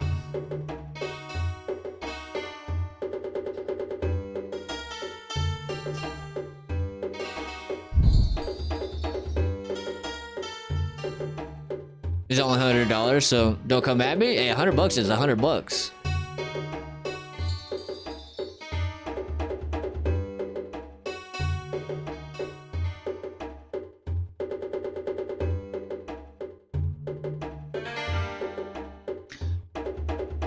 Maybe raise the cost to $1 billion, do the shows and forget about it? Not a bad call.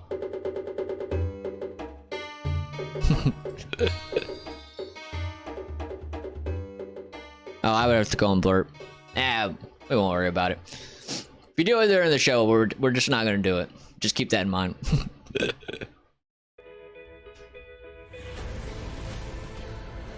Mr. Moneybags over here? Hell yeah.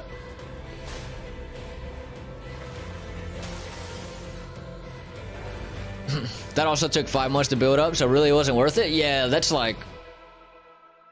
what, like 50 cents a day or something? I mean, you know what is worth it? Oh, God.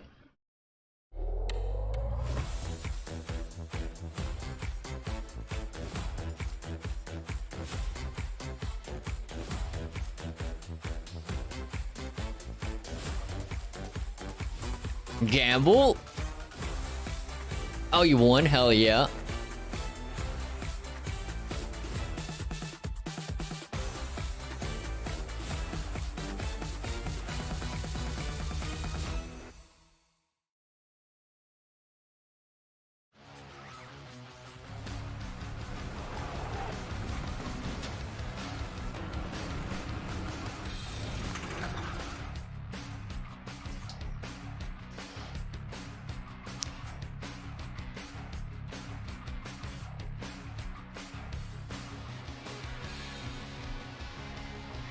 This game is good? Which one? It has inventory? You should play it. If 5.4 comes out, will you update? Hell yeah, I'll update. Hell yeah, I will.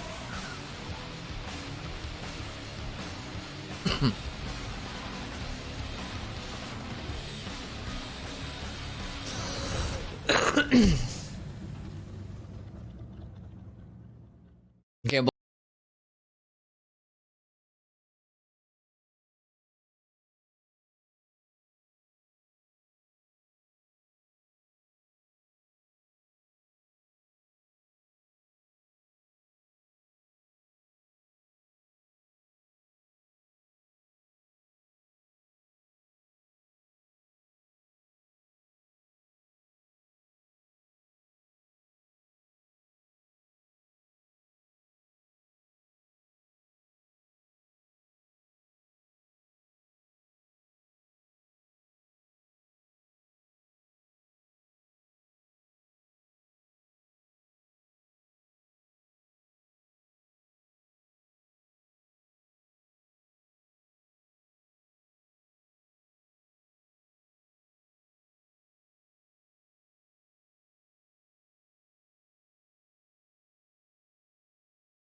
The 5.4 patch notes are awesome. Yeah, I've seen a good bit of them.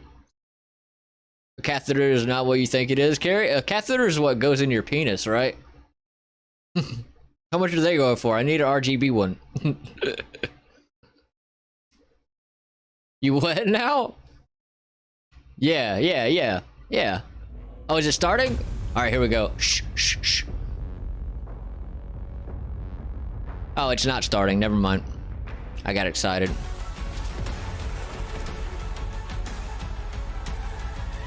I had one when I had my legs done. It hurts, man. Ooh. Yeah, that doesn't sound fun.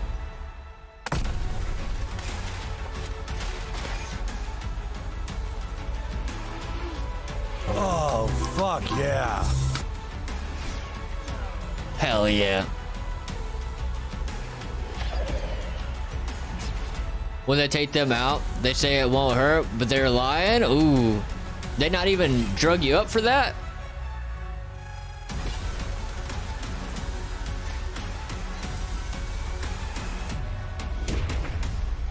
No? Damn, man. You should go back and sue them. Just be like, you lied. Oh, here we go. It started.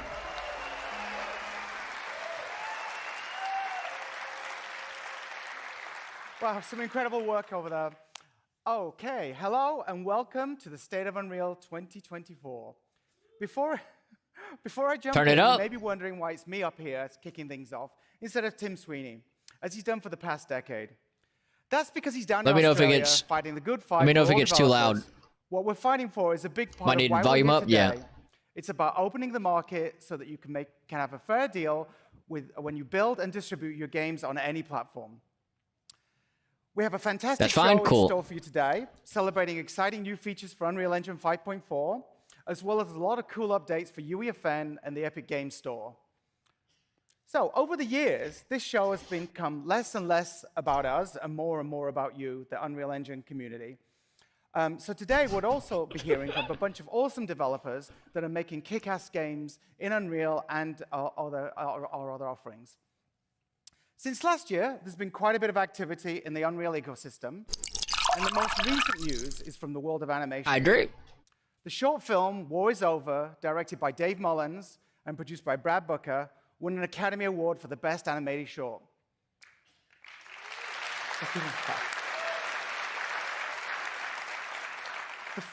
The film was inspired by the music of John Lennon and Yoko Ono and was created all in Unreal Engine by our great friends and longtime collaborators at Weta Effects. Over the years, we've worked closely with Peter Jackson's team at Weta, and the relationship has pushed the engine to do things that you've all benefited from. And now their work in UE has really paid off with an Oscar. Congratulations to the entire team, a couple of who I'm sure they're in the audience somewhere here.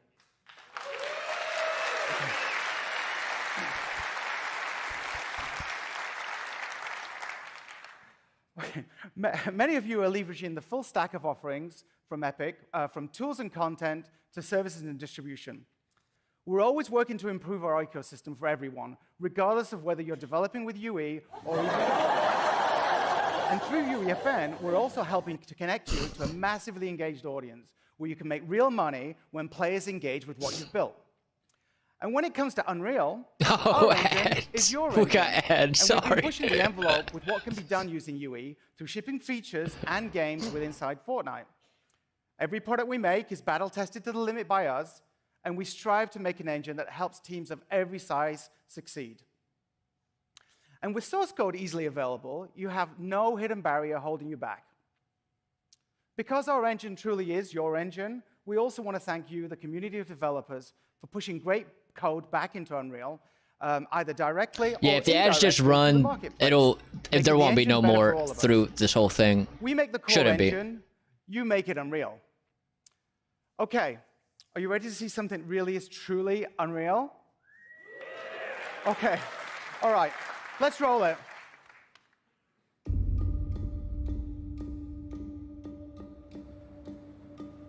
They're combing the streets, searching house to house. If they arrest you two, they will take you to their headquarters, and you will not return. I'm more concerned with the 6-foot cat man who's got claws that can cut through vibranium alloy.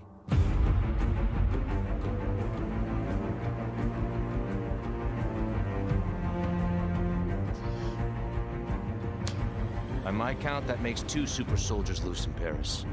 3, counting you. And that's 2 too many. Captain America, hell yeah. Game looks good. I'll be there Pretty. before the sun rises. Before the Germans, before that American. The Eye of Force has been found.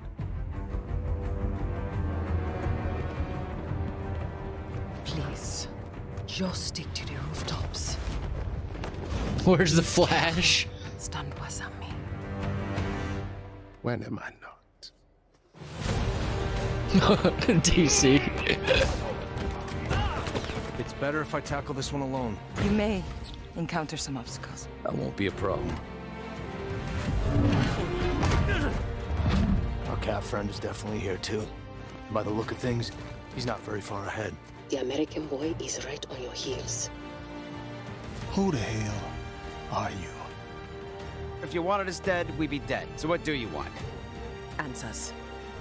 I don't like it, but it looks so cheesy. That's far enough! Yeah, Stay out of superhero my way. games are hit or miss. Some of them are alright, some of them are meh. Orders from anyone. I don't have time for this. Neither do I.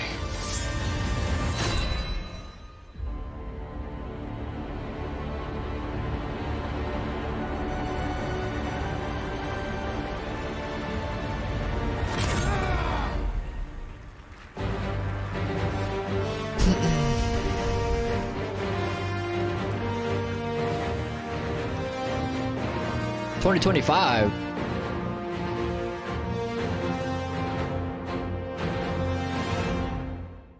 Who's American superhero? Whatever makes superhero in a wheelchair, man. Okay, do you want to hear some more about that? It's my okay, great. It's my pleasure to introduce one of the greatest storytellers in video games, my good friend Amy Hennig. Amy, come on up. Finally. So good to see you here. Thank you, Kim. And look, we are so excited to finally show what we've been working on at Skydance New Media. And I just got to say, I am so proud of what the team has accomplished. My God. It's incredible. Right. Amy, I'm sure the audience is wanting to know more about your game and the team. Can you tell us about it? Sure. Well, as the trailer hopefully illustrates, we are creating a story-driven World War II era Marvel action-adventure game with an ensemble of playable heroes. But here's what's important to note. People might not think this. This isn't some custom demo that we made just for this show. That's our game. That is your right? All the sequences you just saw in that trailer are all pulled right out of our game, running real time in Unreal Engine 5, no smoke and mirrors. Yeah.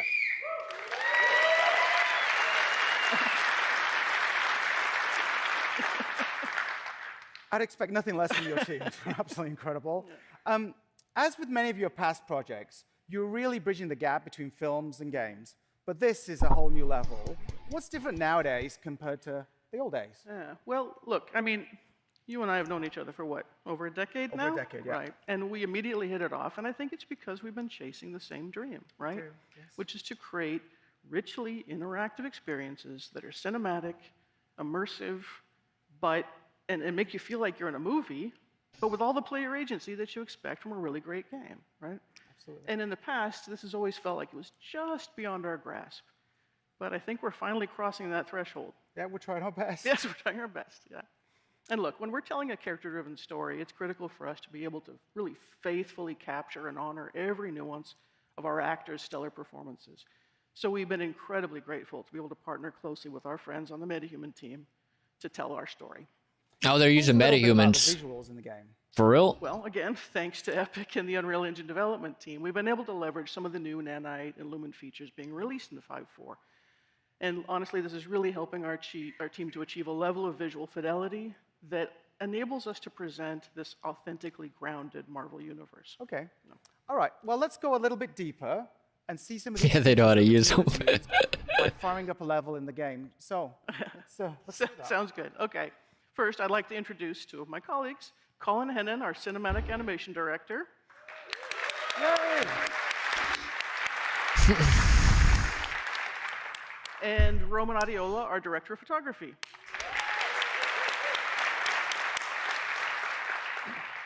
So Colin will be live and editor, and Roman will be on the virtual camera, just like he is at all of our performance capture shoots. So, if you all are ready, let's switch the feed and go back to that bridge environment. And let's see, yep, you're live. Hello, Good. G8. Okay. So Colin, let's boom down and take a closer look at this environment. Look like a PS2 So game. to create a really immersive game experience, the characters and environments have to work together harmoniously. We can't just drop believable characters into a less than convincing world.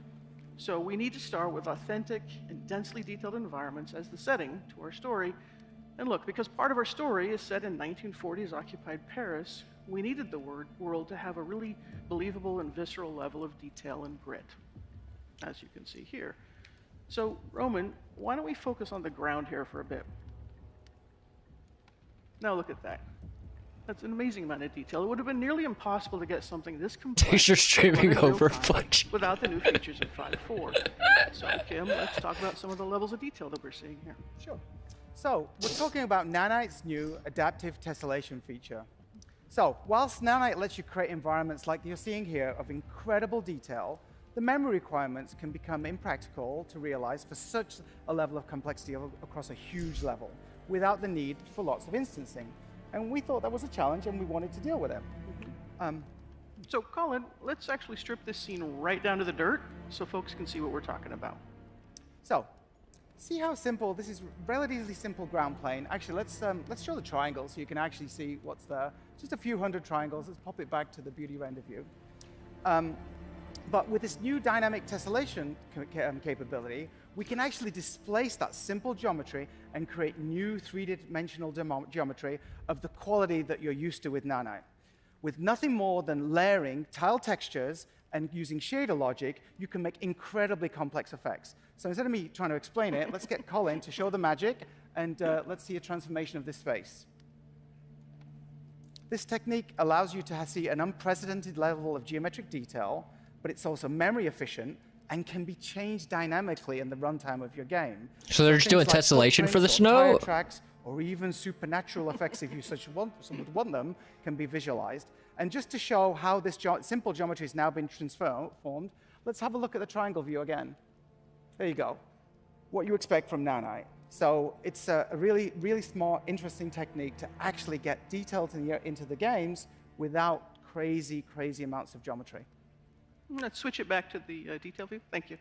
And of course, as you can imagine, this technology isn't just useful for the ground and for the ground terrain. It applies It's not to just every tessellation, it was blending? environment. Yeah. So let's fly over to that pile of objects on the left over there, for example. And Colin, while we do, can you kill those headlights for me? Cool. Thank you. Okay, so imagine our challenge. We're trying to authentically recreate a harsh winter in occupied Paris.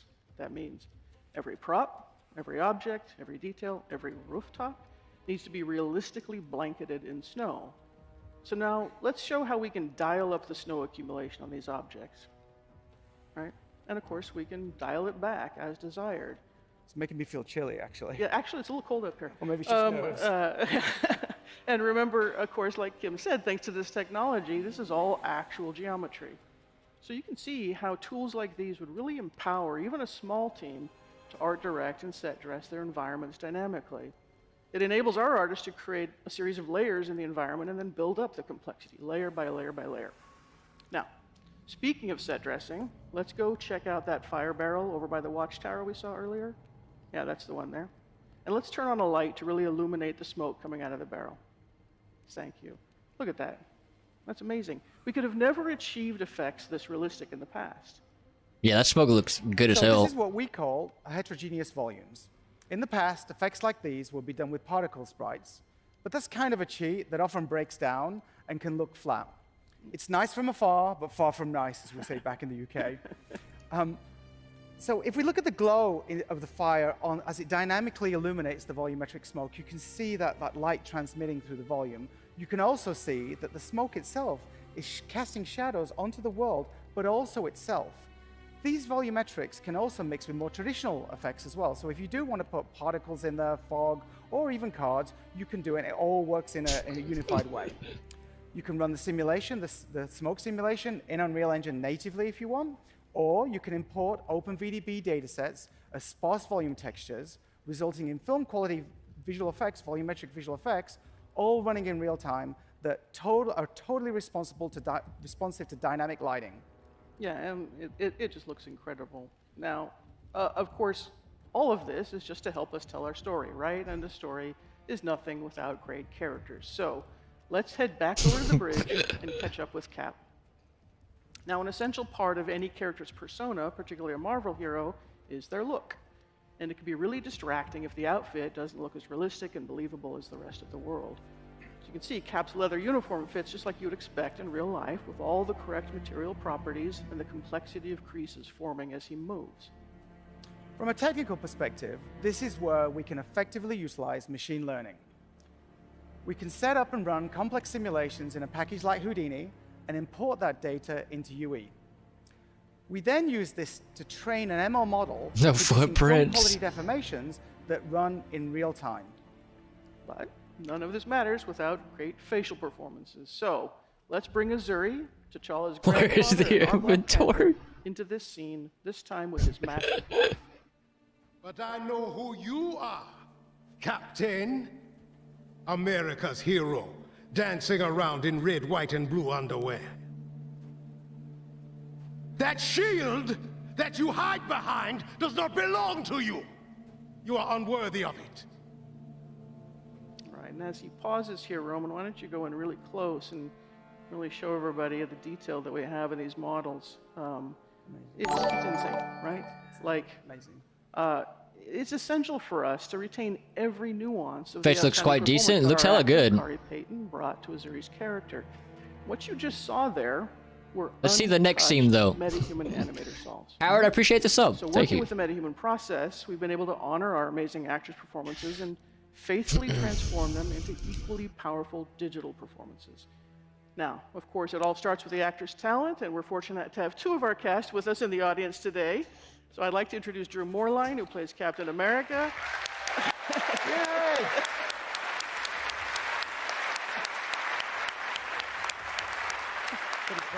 Yeah.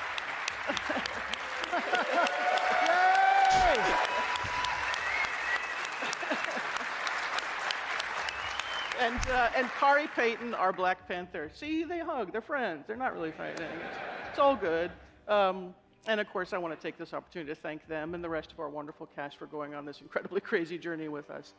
And now, as a special treat, let's take a look at the entire bridge scene that you saw earlier. But this time, we'll keep Azuri's mask off to really showcase what we can do when all this incredible talent and all these amazing features come together. But remember, this is running entirely in real time. Awesome.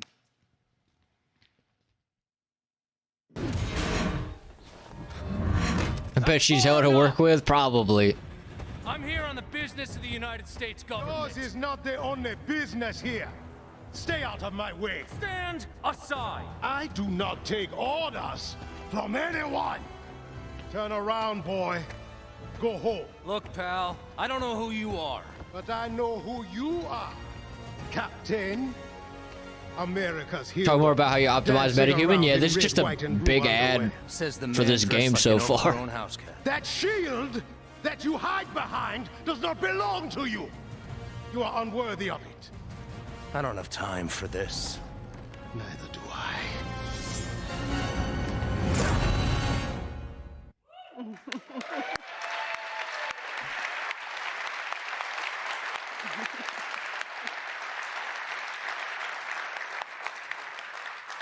All in Engine, and just to show there's no cheating going on, hey, Colin, can you show the editor and the sequencer timelines? So it really is running on Unreal Engine. We don't cheat. Yeah.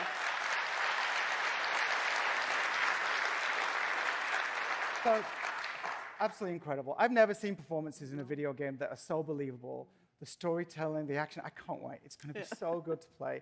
Anyway, Amy, Running Colin, in Roman, editor? Yeah. Thank you so much. What the hell is their for showing the specs? game. Thank you. Thank you. Can't wait for it to ship. Yes. Okay, Clapping we for the better same get shit over third it. time now, Back yeah. to work. Back to work.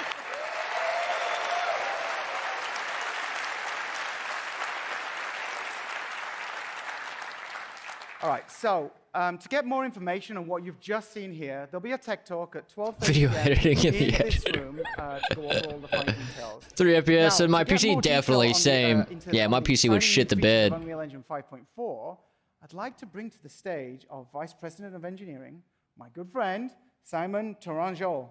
Come on, Simon. Take it away, brother. Put that smoke in my left when it breaks. Straight up. Hi, everyone. It's been a busy year since the last GDC.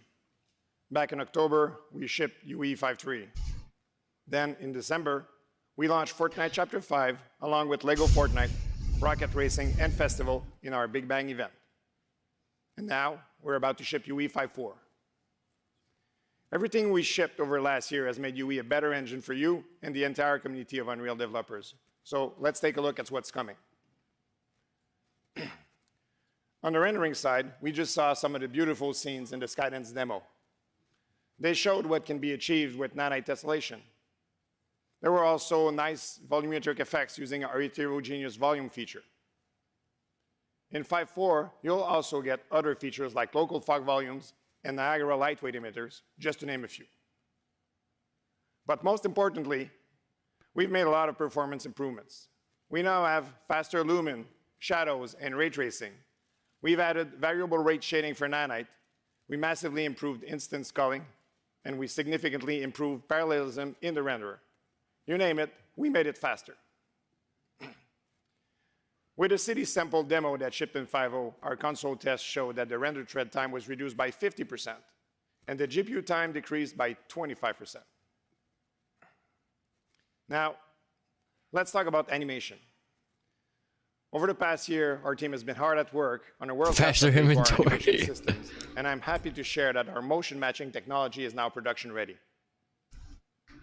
Motion matching is a simple yet powerful way to animate characters in games. Instead of handcrafted state machines, motion matching continuously selects the best frame of animation to play from its motion database. It aims to closely match the current pose of the character as well as its past and future movement. Our implementation scales. This is gonna be good? Yeah, this data looks set cool, to reach actually. the high fidelity you need, and it uses pose warping algorithms to fill in the gaps. But motion matching is a tool for more than just locomotion. As you can see here, it's used for jumping, falling, and complex traversal. We use 3D trajectory prediction to produce seamless transitions with anticipation and long follow-throughs. And this results in much more believable animation. We've also built world-class authoring and debugging tools, like the Rewind Debugger, that allows you to record, inspect, and edit your motion databases to understand and improve your transitions. The motion matching system has been battle-tested and is ready for prime time. It has been in use in Fortnite since the launch of Chapter 5 in December, running on all characters, on all platforms. And to help you get started, we will be releasing a sample project based on what you've seen today. This project will include over 500 AAA animations created from high-end motion capture data, with the locomotion and traversal data set used in this demo.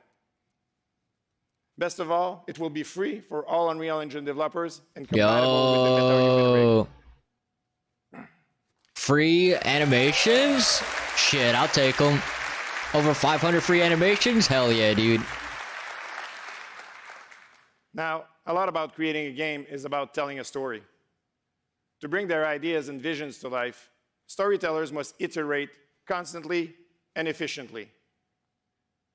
They must be able to get the right animation, the right camera angle, and the perfect lighting that completes the scene. We've been investing in our Everybody's gonna be using the same animation animation. control rig and sequencer, and we've now reached a very important milestone. For the first time, a full game production, LEGO Fortnite, was rigged and animated entirely in engine with no external DCC used. And so far, we've produced over 240 minutes of animation for LEGO Fortnite across gameplay, emotes, cinematics, and trailers. Working entirely in Unreal Engine means there is no round-tripping with an external DCC, no exporting. Being able to see everything in context, lighting, camera, animation, iterating and making changes in real time with final pixels is a real game changer. But our animators always tell us that behind every great animation is a great rig. In Unreal Engine 5.4, creating rigs becomes much quicker and easier than before with modular control rigs.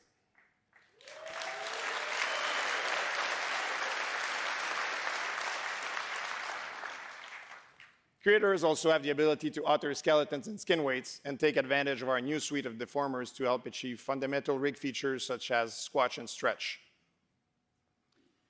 These tools have changed the way we bring our stories to life, and we're excited to share them with you. Now, with games getting bigger with more complex content, developer iteration will always be top of mind. We've significantly improved C++ compilation times with the help of our new Unreal Build Accelerator for highly performant distributed code builds.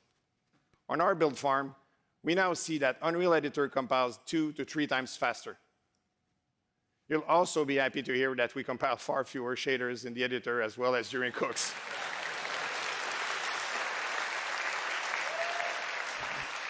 Hell yeah. And finally, we improved the onboarding process for Unreal Cloud DDC for large distributed teams. We've been quite busy on the audio front too. Meta Sounds was the foundation for audio in all our new experiences. We had granular synthesized vehicles in Rocket Racing, a simple accurate weapon overhaul in Battle Royale, dynamic ambience and music in LEGO Fortnite, rhythm games in Festival and Jam, and 3D user-created music in UEFN's Patchwork. And to help sound designers understand, debug, and create powerful next-gen audio, we're shipping a new experimental audio profiling tool called Audio Insights. If you're a sound designer and want to make something truly unique and immersive, Meta Sounds is the right tool for you.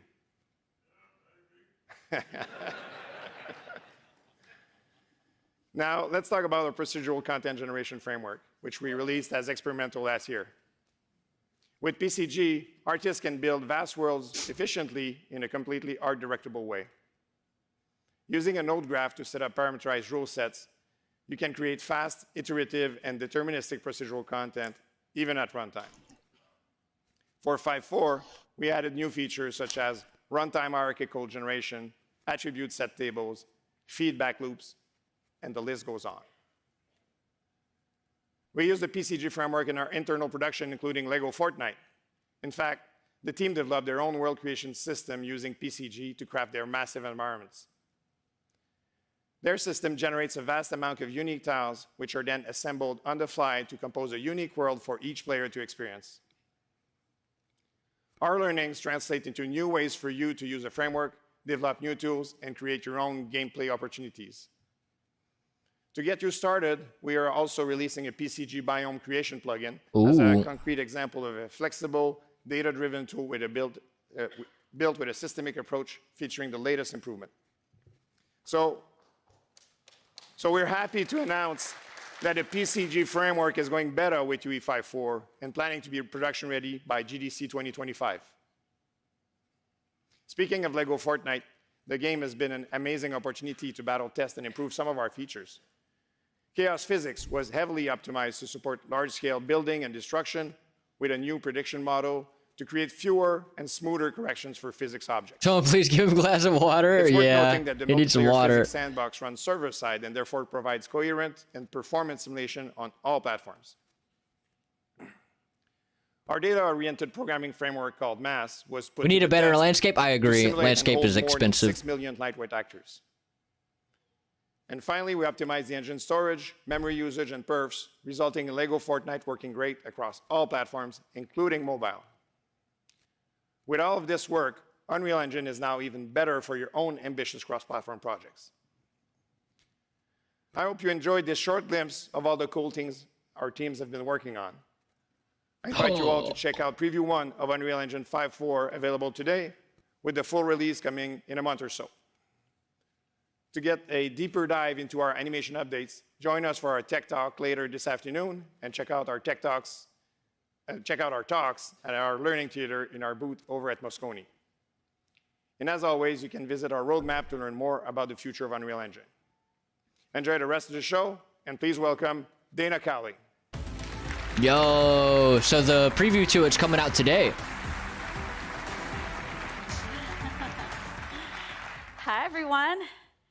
I'm thrilled to be back at GDC to show you what a few more I have it, of do our you? partners are working on this year. Already? Damn, I don't. From AAA to independent teams, Unreal developers are building loads of highly anticipated games.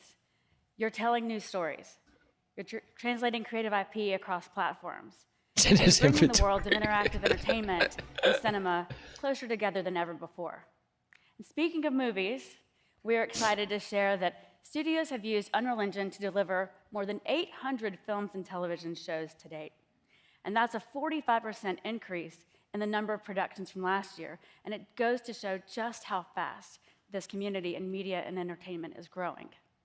And now, get ready to experience some of the magic being brought to the Dune universe through the open-world survival game, Dune Awakening. Please welcome Joel Bylos from Funcom. I found my girlfriend, our girlfriend. Thank you, Dana.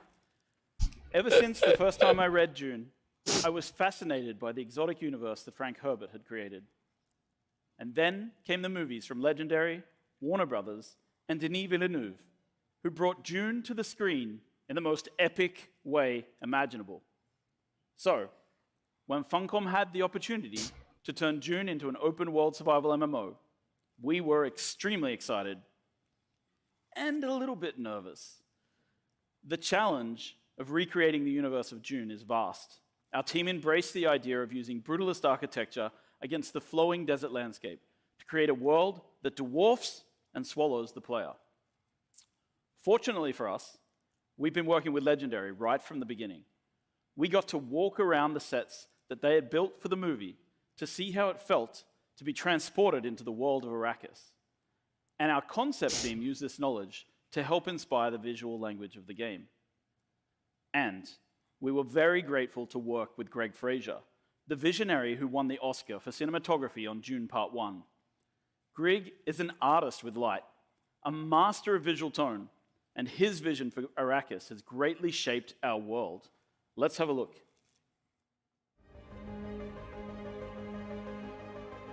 When I saw the complexity that Dune 2 was going to have from its pre-production perspective and from its planning perspective, I realized that being able to use Unreal Engine, being able to have control over light, staging, Oh, I know those rocks. was only ever going to speed up the process.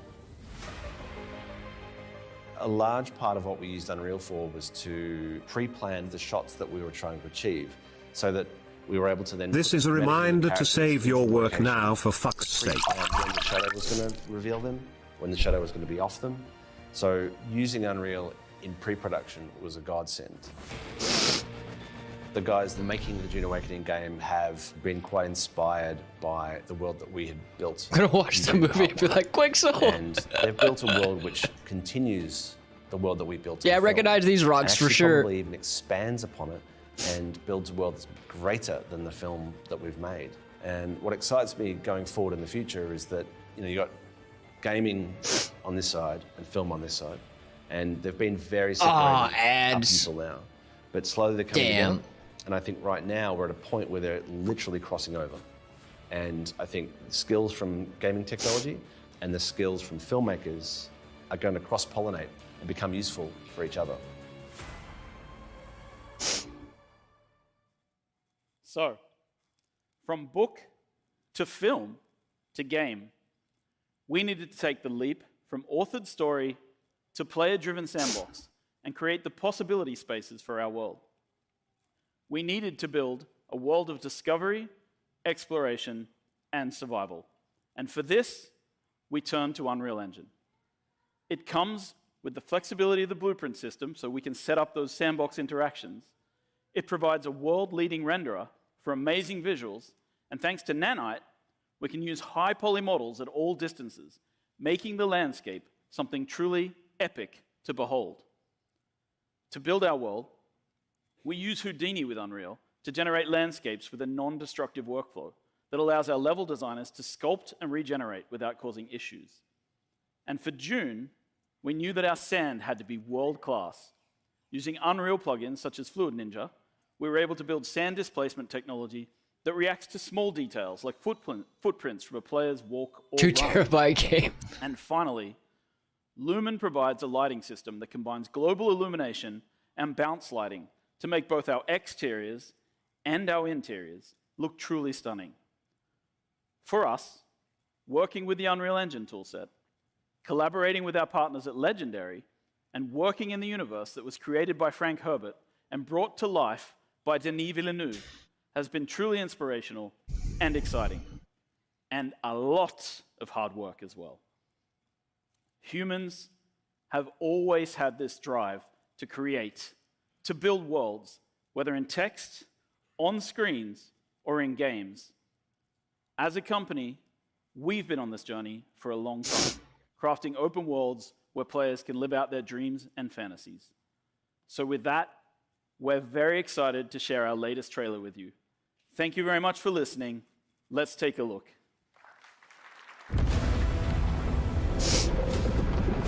When is Epic gonna buy Houdini so it could be free? I know, right? Yeah, dude.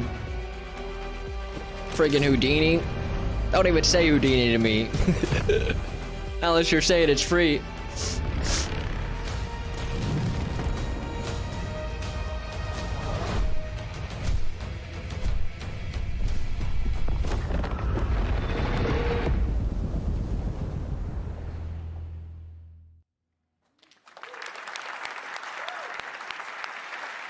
Thank you, Joel, for showing us this beautiful exploration of Arrakis and for giving us a glimpse into what's coming soon.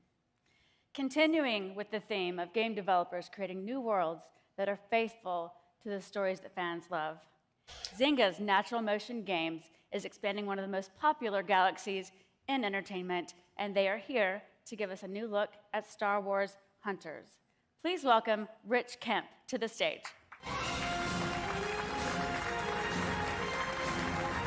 I know what the issue is, but don't know why it's there. Yeah, another inventory issue? Damn. Hello, good morning.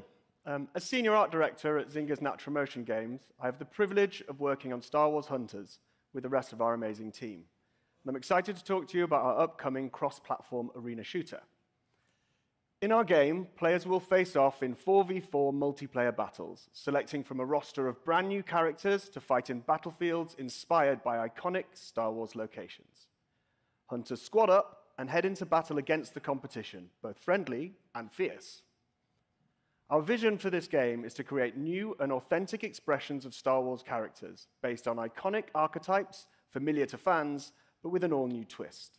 Game looks cool. Yeah, it looks pretty nifty. On a planet called Vespara, fans from across the galaxy take their seats in one of our many arenas to see the Hunters fight in thrilling matches and cheer on their heroes up close and personal. Basically Today, we're Overwatch. going to focus on some specifics around mobile development and the opportunities that using Unreal Engine has opened up for us. This is Reach. They buy Quixel and never updated it again? Oh, you should use the app.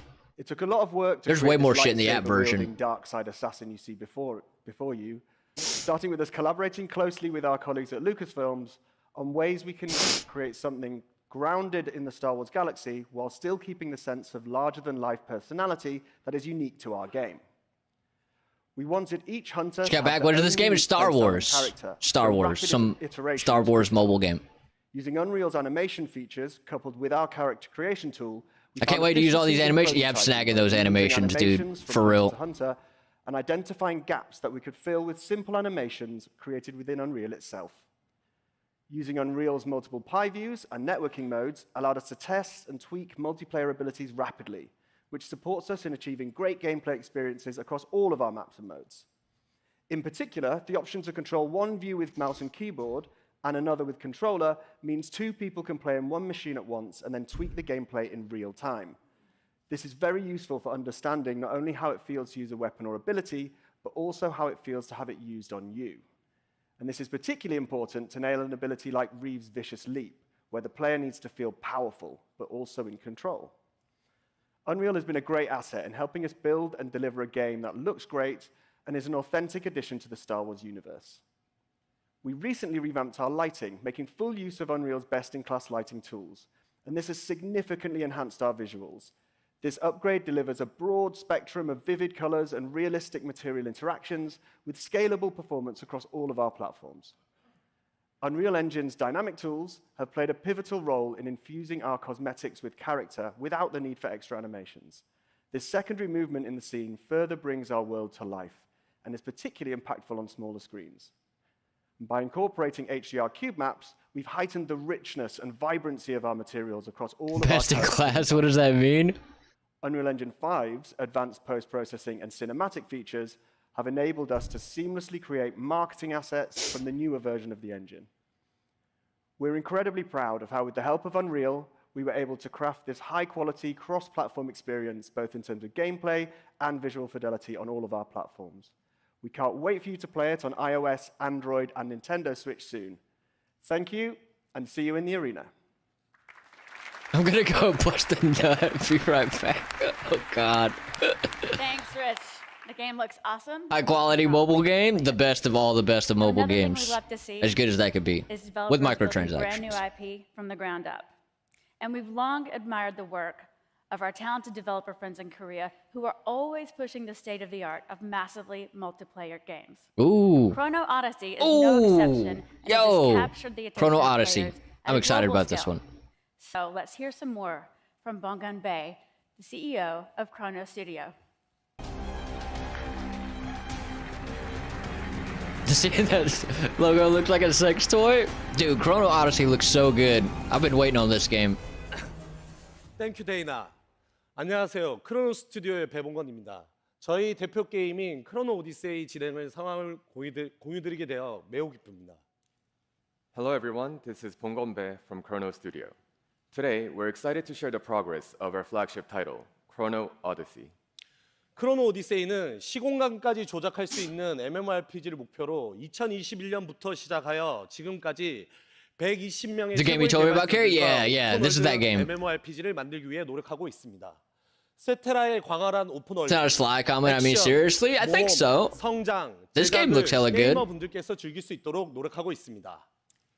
Since 2021, we've been focused on creating an MMORPG that manipulates space and time. With our team of nearly 120 top-tier developers, it has expanded into an open-world action MMORPG where gamers can enjoy action, adventure, growth, and item crafting in our vast open world. In this open world, players will have to manipulate their environments by traveling between past, present, and future worlds to save Cetera. 6개의 클래스, 18개의 웨폰을 활용한 특징적인 전투뿐만 아니라 시공간을 활용한 액션의 재미를 곁들여 자유로운 전투의 재미를 구현하였습니다. In Cetera, there are 6 distinct combat classes and 18 weapons. All classes can manipulate space and time, giving players a unique battle experience. Players can travel through space and go to designated time zones to gain advantage during thrilling battles. 데이터 레이어 기능을 사용하여 로딩 없이 실시간으로 변하는 과거, 현재, 미래의 세테라 월드를 구현하였고 이를 통해 게이머분들께서는 자유로운 시공간 탐험을 재미를 느낄 수 있습니다. We've used data layers to create real-time environments and layer them on top of one another to enable players to travel through past, present, and future states of the Cetera landscape seamlessly. Players can gain additional resources through traveling to the past and fight against stronger enemies in the future. In this instance, we're traveling from the present to the future.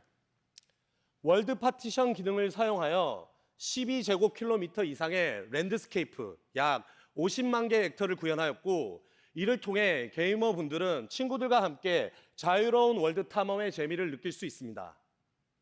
World partition Graphic-wise, this is allows nice. us to Yeah, they're talking about data create a massive layers. open world exceeding 12 square kilometers. I need to look with into about that. 500,000 actors, and then stream it smoothly to enhance the cinematic look and feel of the environment, all while allowing for multiplayer adventures. 극도로 자유로운 커스터마이징 기능을 통해 수많은 유저가 자신의 개성을 표현하며 게임을 즐길 수 있도록 구현하였습니다. And finally, through our extremely flexible customization system, players can freely express their personality by creating their character, ensuring that each character you meet in Cetera is as unique as your own. 이 자리에서 처음으로 공개하는 크로노 오디세이의 새로운 트레일러 영상을 함께 즐겨주세요.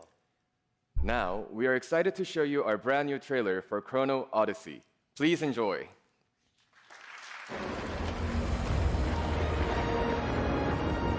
Oh, the rats. Is that rats? Metahumans? Fuck yeah.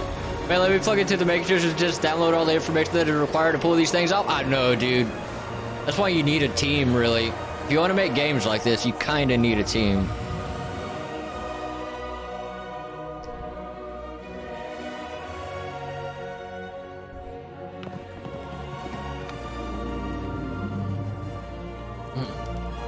Stream dying? Is it?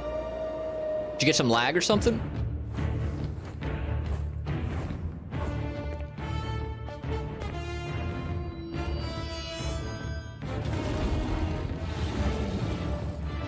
I'll be on your team. Hell yeah, it's fine for me. Yeah, I haven't noticed anything. Just frozen until I change quality. Oh, weird. Yeah, I haven't noticed any issues. S2I, yeah. Hell yeah. Yeah, we'll get us a little team going. Make a badass game.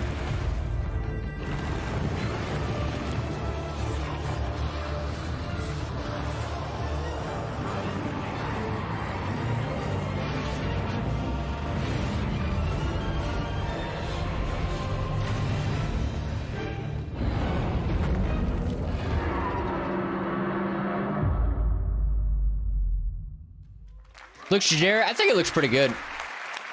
As for an MMO, I think the graphics are really good. Chrono Odyssey looks incredible. And we couldn't be happier to announce that it is coming to the Epic Carrie, that Games means you have to Store. use the same naming convention. Are you sure about that? I think that's an easy sacrifice. So, here to talk about I think that's more an easy what's next for sacrifice. the store is Steve Allison.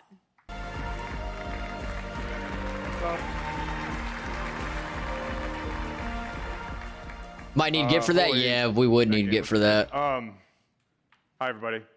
When you succeed, we succeed. This is a mantra that we use across Epic that highlights our commitment to developer success.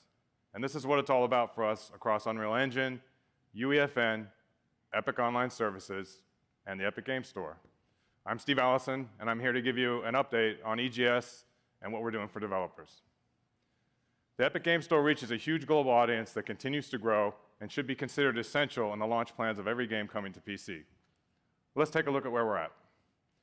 We ended 2023 with 270 million PC accounts, peak monthly active users of 75 million, and player spending of over $950 million. We have great programs for our players, like our free games program and Epic Rewards. Last year, our users had the opportunity to claim 80 games worth over $2,000 that were free to keep forever. And Epic Rewards is a first-of-its-kind PC Store loyalty program that gives users 5% back on all eligible purchases. Players can use their Epic Rewards at their discretion on future purchases, and this means they have more spending power to buy your content. But since we're at GDC, I want to focus on how we're maximizing developer success. We launched the Epic Games Store in 2018 with an industry-leading 88/12 revenue share, with 88% of all revenue going back to developers on every sale. Recently, we've added more opportunities to increase developer revenue share. On games with in-app purchases, you have the option to use your own payment processing services. They're gonna go to take 100%? of the revenue for all those transactions. I don't know. This past October, we launched 2 new opt-in programs that give developers additional ways to maximize their financial success. Keep 100% revenue? Take home 100% of net revenue during the first 6 months after their game or app's release.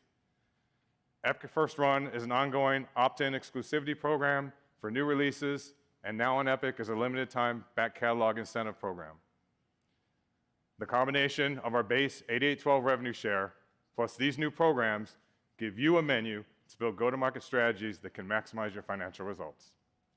And don't forget, Unreal Engine developers with royalty-based agreements pay no Unreal Engine royalties on all sales made on the Epic Games Store. Kim mentioned earlier that Epic was fighting the good fight on behalf of all of us, and let's talk about that for a second. For the past few years, Epic has tirelessly been fighting gatekeepers on mobile platforms to allow for distribution that is more fair, more open, and built for how we need to run our businesses today. And this battle is not over yet. However, we have made enough progress, and I am here today to make an announcement that we're super pumped about, and that is that we are hard at work on the Epic Games Store for mobile, targeting to launch on iOS and Android by the end of this year. Awesome. That's cool, I guess. Thank you for that. We're excited to be leading the charge in bringing Fortnite back to mobile, along with a selection of third-party partners who have expressed interest in joining us when we launch. With our expansion into mobile platforms, EGS will become the first ever game-focused, multi-platform store that will work across Android, iOS, PC, and Mac. But you guys don't anchored have by our phones. players' Epic accounts.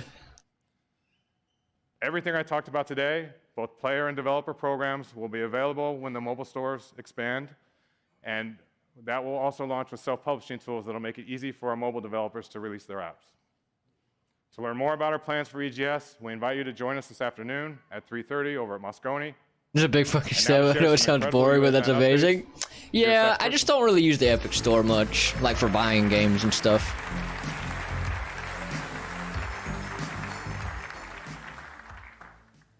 Fortnite has had an incredible year this year. And Yeah, 100% keep part on of that. mobile games. That is useful. That is This good. time last year, we launched Unreal Editor for Fortnite and the new Creator Economy to fuel investment and development in the Fortnite ecosystem.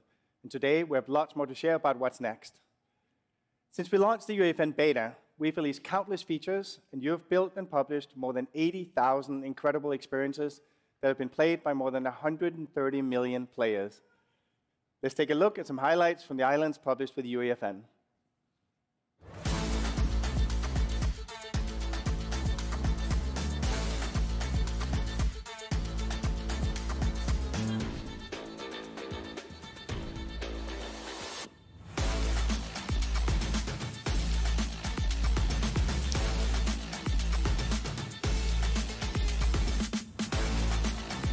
That's trying to make money because they're gonna put Fortnite back on mobile.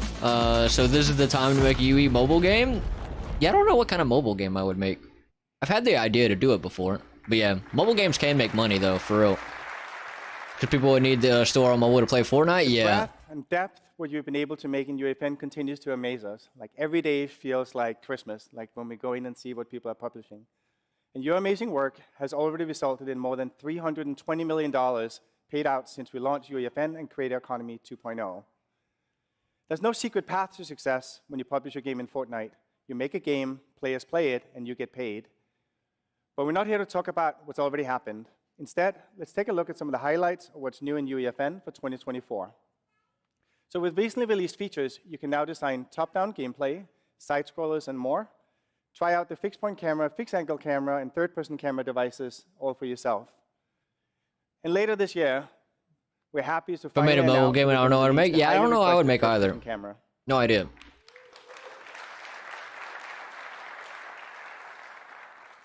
It took a while, we know. And we're making more IP from Epic's portfolio widely available for use in creator-made experiences. I'm here to share that we'll be adding Fall Guys assets, animations, and of course, lovely Fall Guys beans to UEFN in May, so you can build your own frantic The path to obstacle success courses on right inside UEFN is about playtime, not quality.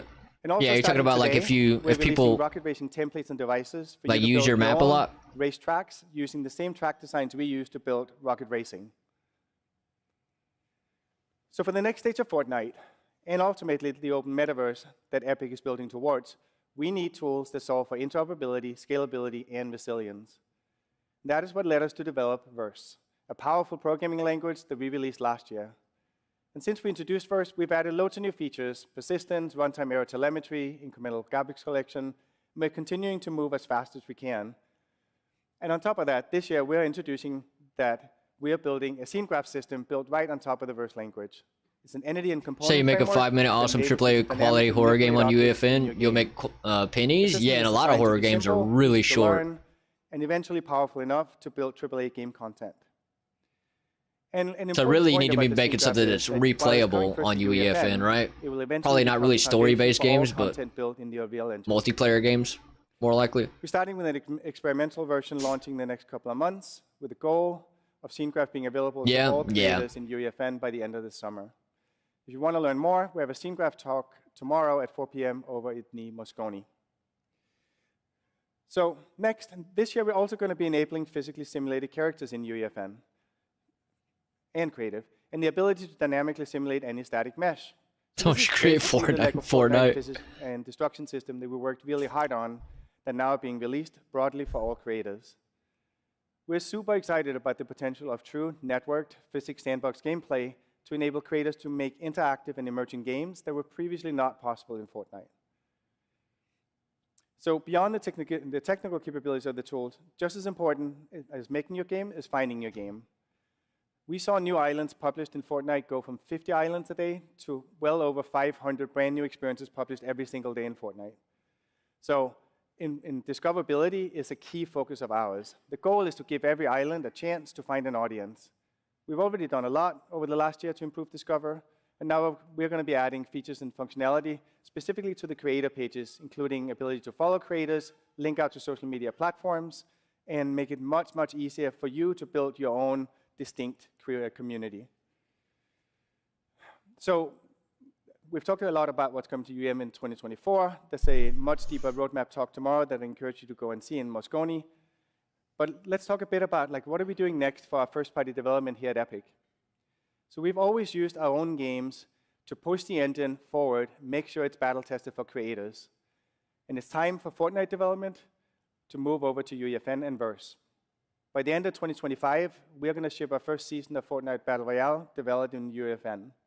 So by moving our primary development to UEFN and Verse, our aim is to accelerate feature development and ultimately result in a much more robust toolset for all developers faster.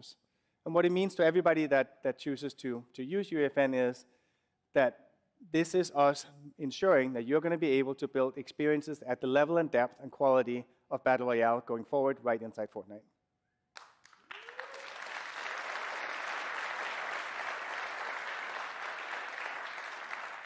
So there's a lot more coming for creators in 2024, and some of those features are much better shown in person and in a live demo than me just talking They're doing about something, Fortnite is offline, so something's going to happen in a minute? Show you more.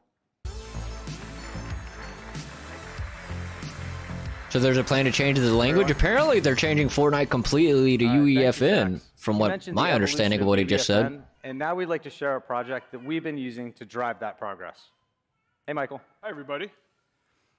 Here we are running live in UEFN, and Michael's playing for us. We're surrounded by just a handful of the prefab buildings and props you can find in the content folder of every project. But if you can't find the exact theme or the art style that you're after, you're going to need to customize. For example, what if you wanted to make a game set on a classic It looks good, to be fair. Yeah, it looks pretty. Sci-fi spaceship? It looks pretty. Let's step into this rift and show you what can happen.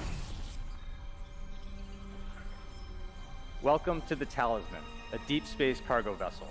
We built this ship to show you how unique your world can look when you create high-quality custom assets and bring them into your UEFN experience. Hey, Michael. Yeah? Can we get Bright Bomber back? We still need a player to help us look around. I think she should be dropping in soon. Oof, okay. Maybe not the most elegant entrance ever. Damn that. Now we can start to explore the ship. But UEFN is still back in Unreal Engine? Yeah. HUD controller device, so we can show you more of our environment. As Sax mentioned earlier, cameras are also one of the things that can be customized in UEFN. For example, with the new Orbit camera device, we can push way in, past the player entirely. Let's use this camera to explore the crew quarters. All right, this view allows you to focus more on what the player's looking at, and it's helpful if you're interested in making more narrative-style games. All right, how about we compromise and back out halfway so we can see more of our player again? All right, great. Now we're moving across the hall to the common room in the galley. I'm excited for you to see the complexity of lighting in these rooms. We're optimizing for lumen by selectively disabling shadows, reducing light overlap, and swapping in light functions for geometry shadows. Customizing the look and feel of your UEFN game is going to be a consistent theme in 2024 and beyond. Combining release devices and verse code as we are here gives you the control and the freedom to make your experience unique.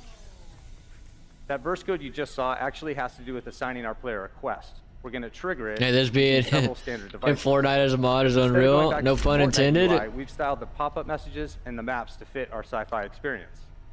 All right, you'll notice there's a waypoint on the map for us now. So we've got a mission to find our crew, so let's get moving. It's worth noting, even though we're showcasing a tremendous amount of detail inside the ship, the total environment still checks in under 200 megs. It's incredible that you can get this level of visual detail in that size profile. And to achieve this, we're relying on a combination of Need to go and eat now. I'll catch you in a bit. Hey, we'll see you around, Lord Kenny. and Enjoy your messaging food. health. With efficient build techniques, you can make big games fit into small packages. Resident Evil but in According to our Fortnite, pretty minimap, much. Our objective's waiting Or for us Dead on the other Space. side of that door over there. Let's go check it out.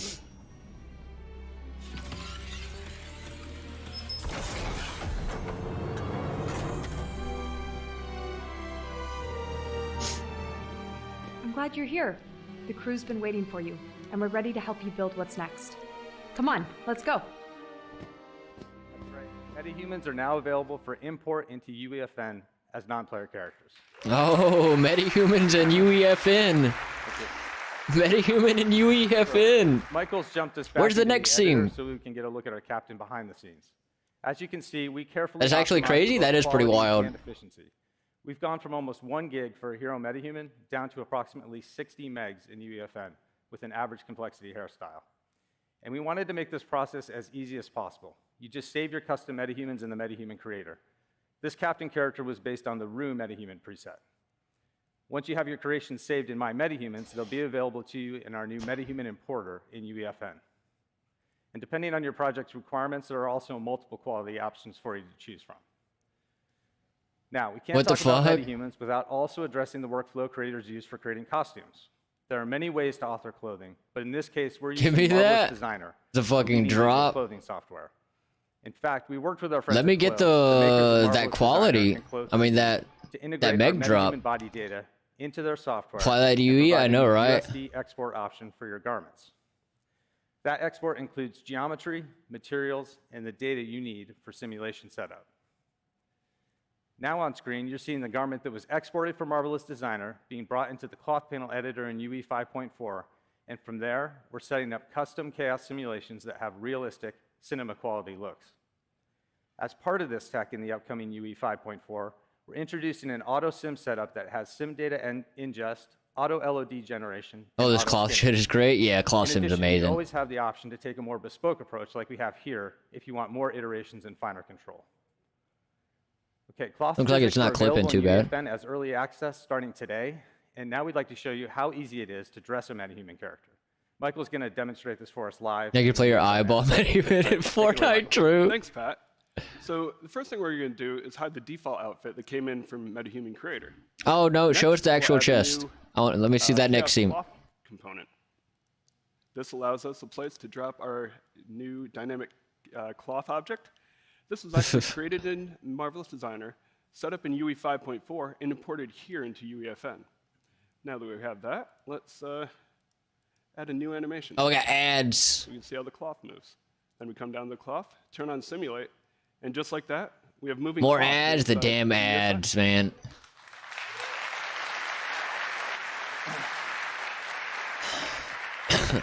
MD is also expensive. So from MD. there, our metahuman's ready to be used in the game. What is We're really MD? excited Oh, about the Marvelous. cloth physics in UEFN for Yeah, the first time. yeah, it It's is. so important for creating convincing characters. And you're not limited to clothing on characters. You can use cloth physics It's not anywhere needed in though. your Yeah, you don't need it. It would be nice, At but last year's State of Unreal, you saw the power of MetaHuman Animator in UE, and we're pleased to say that those same tools are now available to creators in UEFN. And don't forget, using our latest character device, you can also add a performance to some of your favorite Fortnite characters. You might have seen this in the recent Joke Night experience produced by Trevor Noah. For getting capture data into UEFN, we recommend using our new LiveLink Hub application. This allows almost all capture devices that can stream to UE5 to also stream directly into UEFN and get recorded there. Even more third-party devices will be supported in LiveLink Hub soon. What's next for the Talisman is really up to you as creators. It's just one example of the many worlds that you might be dreaming of building for your next game. We've presented a workflow you can use to make compelling characters and a much clearer path for dynamic clothing. Really excited to see what comes next. Metahumans as NPCs and cloth physics are available in UEFN today, and the Talisman environment is playable in our booth here at GDC. It'll be released as a template soon. is that a new Unreal We Engine also have a person? tech No, talk this is here at 3:30 p.m. UEFN. this afternoon that explores the techniques we use to create this project. Thank you. Sax, turn things back over to you.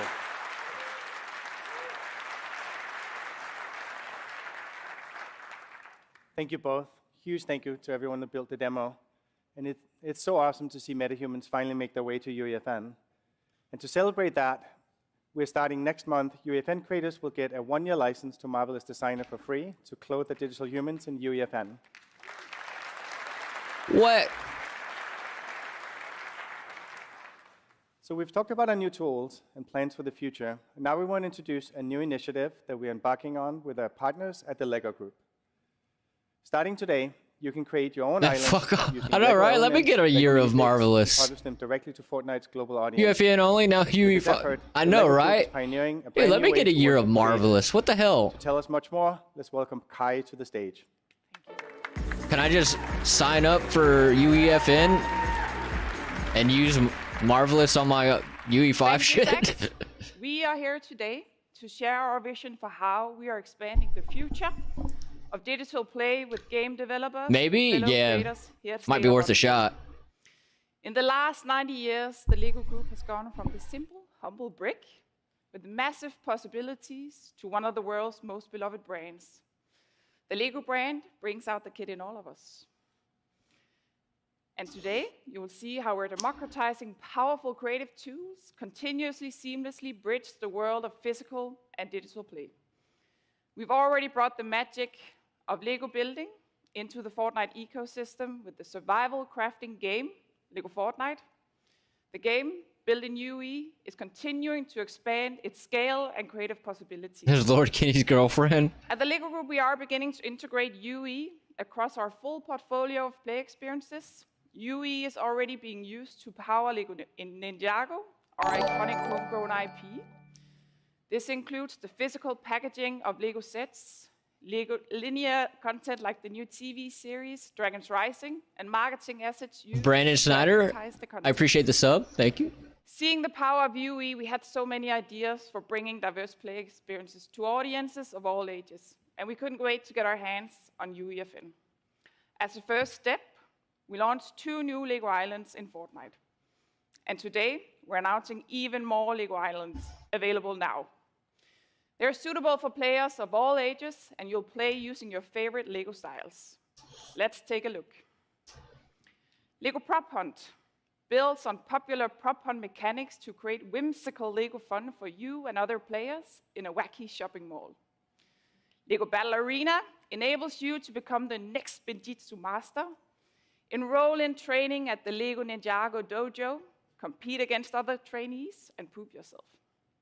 LEGO Cat Island Did you say poop yourself? is a playful game all about taking care of a friendly cat on an island.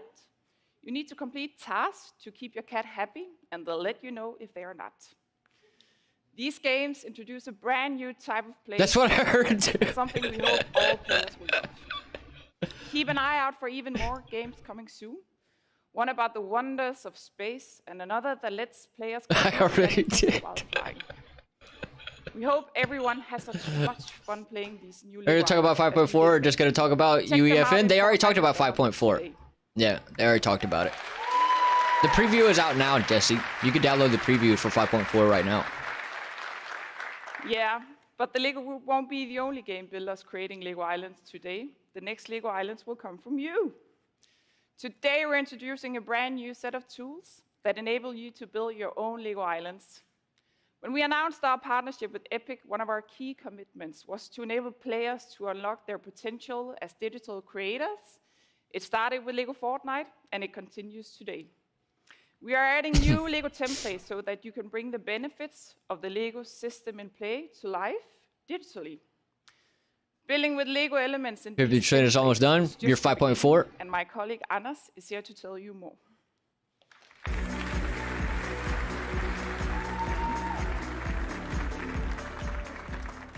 Thank you, Kai.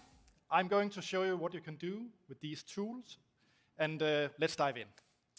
The LEGO tools and templates are available in both UEFN and Fortnite Creative, so you can access them across all platforms. You can start building your own LEGO island by selecting one of the 4 custom templates. Let's begin with our colorful obstacle course, where you can traverse and explore the island filled with different platforming challenges. Home Builder is a lovely little neighborhood where Fortnite and LEGO homes coexist. Can I make it an illegal You have the island? possibility Yes, to you build your can. own home Oh, really? Wow, on that's the entire good. I guess it's time to jump in And 5.4, or should I wait for original release? I mean, you Fortnite could probably mess around with it. I probably wouldn't move your game to the preview though. You also have a template focused on musical experiences and experimentation using patchwork. And finally, we have a start island for those who prefer a blank canvas. We're also providing a huge library of Lego assets to make your Lego island unique. There are different It'll be out next month. Yeah, they said it'll be the official will be out in about a month. To flesh out the world and much, much more for you to play with and customize your creation. You also have full creative freedom to move, adjust, add, or take away anything you want. And many creative devices are also available for you to use in your game. For example, you can place a movement modulator to launch your players into the sky. And at any point, you can switch to gameplay mode to see what players will experience and really get a feel for how much fun they'll have playing your game. You can enable your players to build, add Lego elements or Fortnite props, or have fun with the sound effects and music. And also, take a look at these exciting Lego weapons and items that your players will have available, including the explosive goo gun. But careful, it's super effective in breaking down your Lego models. Once you're happy with your Lego island, it's time to get it published.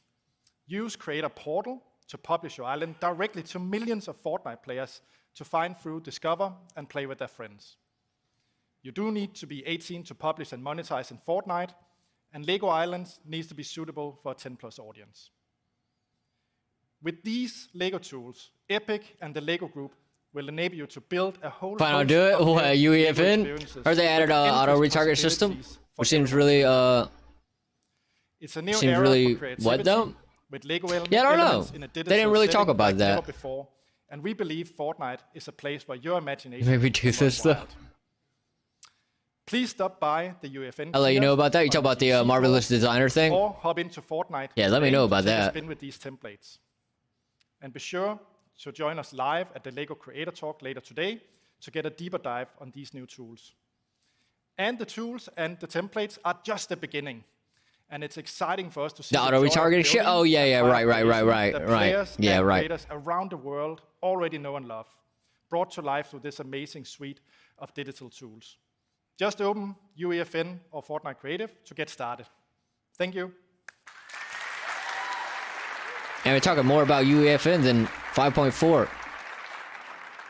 Let's go back to Thank you, Jonas 5.4. and Kai.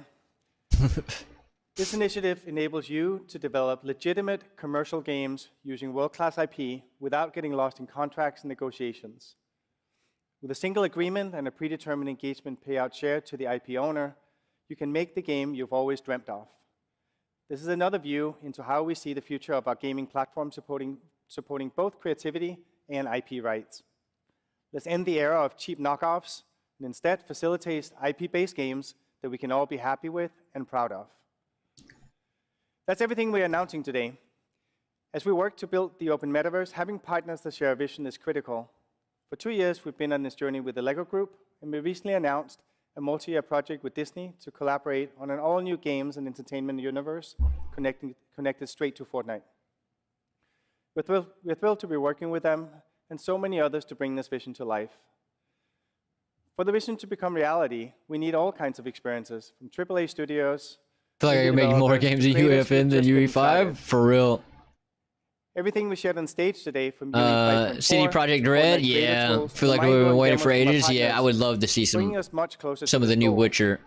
And we hope you're as excited as we are about everything our teams across Epic are working on. Guess they want to Later invest for our more in tech talks, UEFN than here in 5.4. Moscone, visit our teams in our booth. Yeah, I guess You are so. pushing the boundaries of what's possible in game development, and you are pushing us to do better. Thank you. All right, so is that everything? I think that's the end of it. Yep, that is it. So tons of UEFN shit. But we got some pretty cool updates for UE5. Free animations. Oh, they're giving out 500 free animations with 5.4, or a new like marketplace thing, right? Like the like it should be something on here. Is that out already, or does that come out with the official release?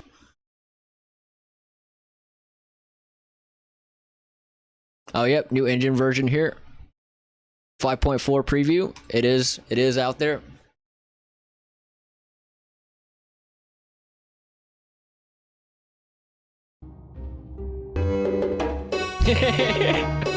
Marius was just waiting for that. Alright.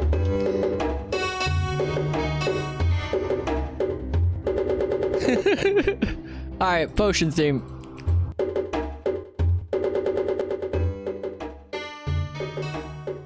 Hell yeah. It's never the end, just a break. They will be back tomorrow. Is there more tomorrow? Damn, yeah, there was some cool shit in there.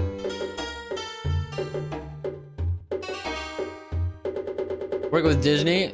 Time to kick out a bunch of adult games. It's probably not out yet. The animations, yeah. I wonder when those are gonna come out. I want to snag those. Oh, really? What's in there? I don't know. I know there's locomotion shit. They showed that much. But yeah, they're giving out a pack that's gonna be like 500 free animations. Also, the animation thing that they showed about how it chooses what animation to play was really cool. I like that idea. Bring the mouse down. I don't see the animations yet. Yeah, I wonder when that shit's gonna come out. We get cool new animations. UEFN gets everything else. Yeah, no, right? I mean, I think they're adding. They talked about tessellation, right? Like tessellation's supposed to be like more ingrained into 5.4, right? Motion pathing, yeah. Well, no, yeah, the animation set thing. I forget what the hell they called it. We're getting PCG biomes too. Yeah, we're getting that. We're getting that. They didn't mention anything cool about metahumans. Not really. That's great news. Yeah, the animations is pretty good news. I'll definitely snag the shit out of some of them animations. It's called motion matching. Yeah, that's what it is. Yeah, the motion matching thing. That thing's pretty cool. There was a list of other stuff, but it wasn't too big to talk about. Yeah, there's definitely more shit in 5.4 that they didn't go over that I've heard about. They mentioned they crushed them down to 60 megs from 1 gigabyte, but is that for the UE5 version or is that only the UEFN version? Because I heard them say that, but from my understanding, that was for the UEFN version. I could be wrong on that, though. I wonder what they did to crush them down that small. Even if it's just UEFN, it means they can do it for normal? Yeah. But are they doing it for normal? I think that's in general? Hopefully. That would be nice. Fortnite makes a lot of money. They need to promote their cash cow creation. True. Without Fortnite, we wouldn't really have Unreal Engine as good as it is at the moment, probably. Although they're moving Fortnite to straight up UEFN from what they said.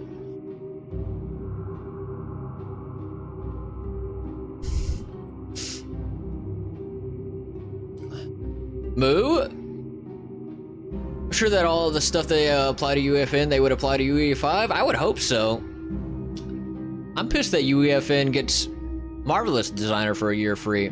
Now this is all a ploy. They're doing it because they're hoping to dominate mobile. Shit, they probably will dominate mobile. I don't know. There's a lot of engines that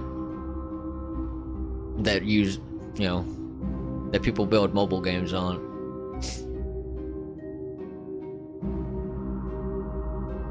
That was cool. That was cool. That was cool. I don't mean the engine, I mean them. Oh.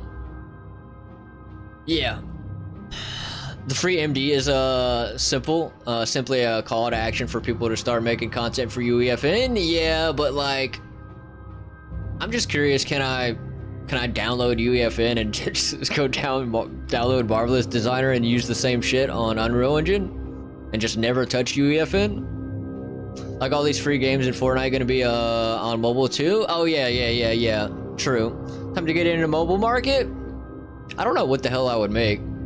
Worth a try? Yeah, it might be worth a try. Just download UEFN and see if that Marvelous actually works with Unreal Engine. The licensing is probably just for UEFN? Yeah, you're probably right. It probably is just licensing for UEFN.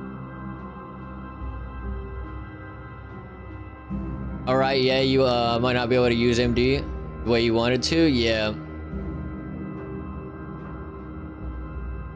200% time to get into mobile for Unreal at least, yeah. Yeah, I mean, you could make some hella money.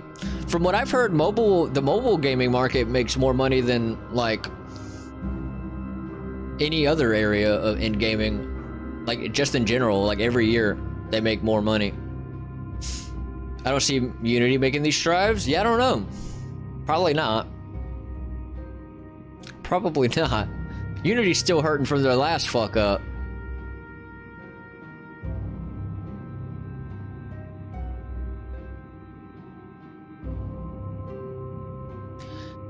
Well, alright. Yeah, we'll go ahead and call it here. We'll go ahead and call it here. So, that was fun, though. That's fun, though. I'm gonna have to go back and rewatch it and listen to some of what they said. I mean, everyone has a phone? Yeah, yeah. I mean, even, like, old people play mobile games. Maybe not, like, Unreal Engine type mobile games, but... yeah. Alright, so let's see if we want to raid out to anybody.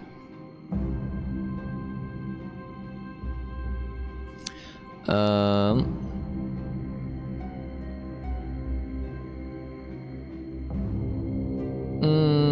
think I'm just gonna call it here.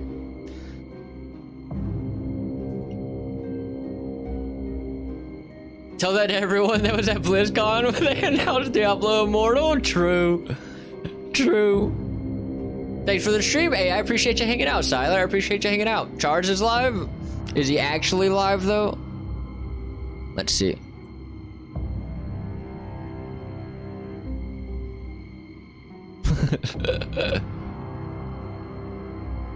I clicked on his stream. I just see a black screen here. But I got hit with an ad, so I can't tell. Last time I raided him, he was in the shower.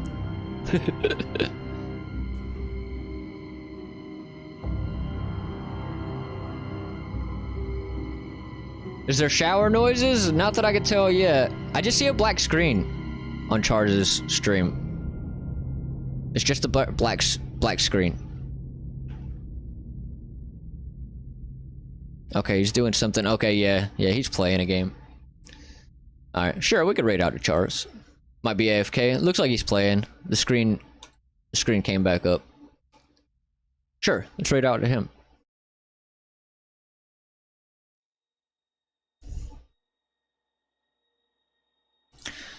Alright, so yep, I appreciate everyone for hanging out. I'll probably take the rest of the day off since we went so long on this one.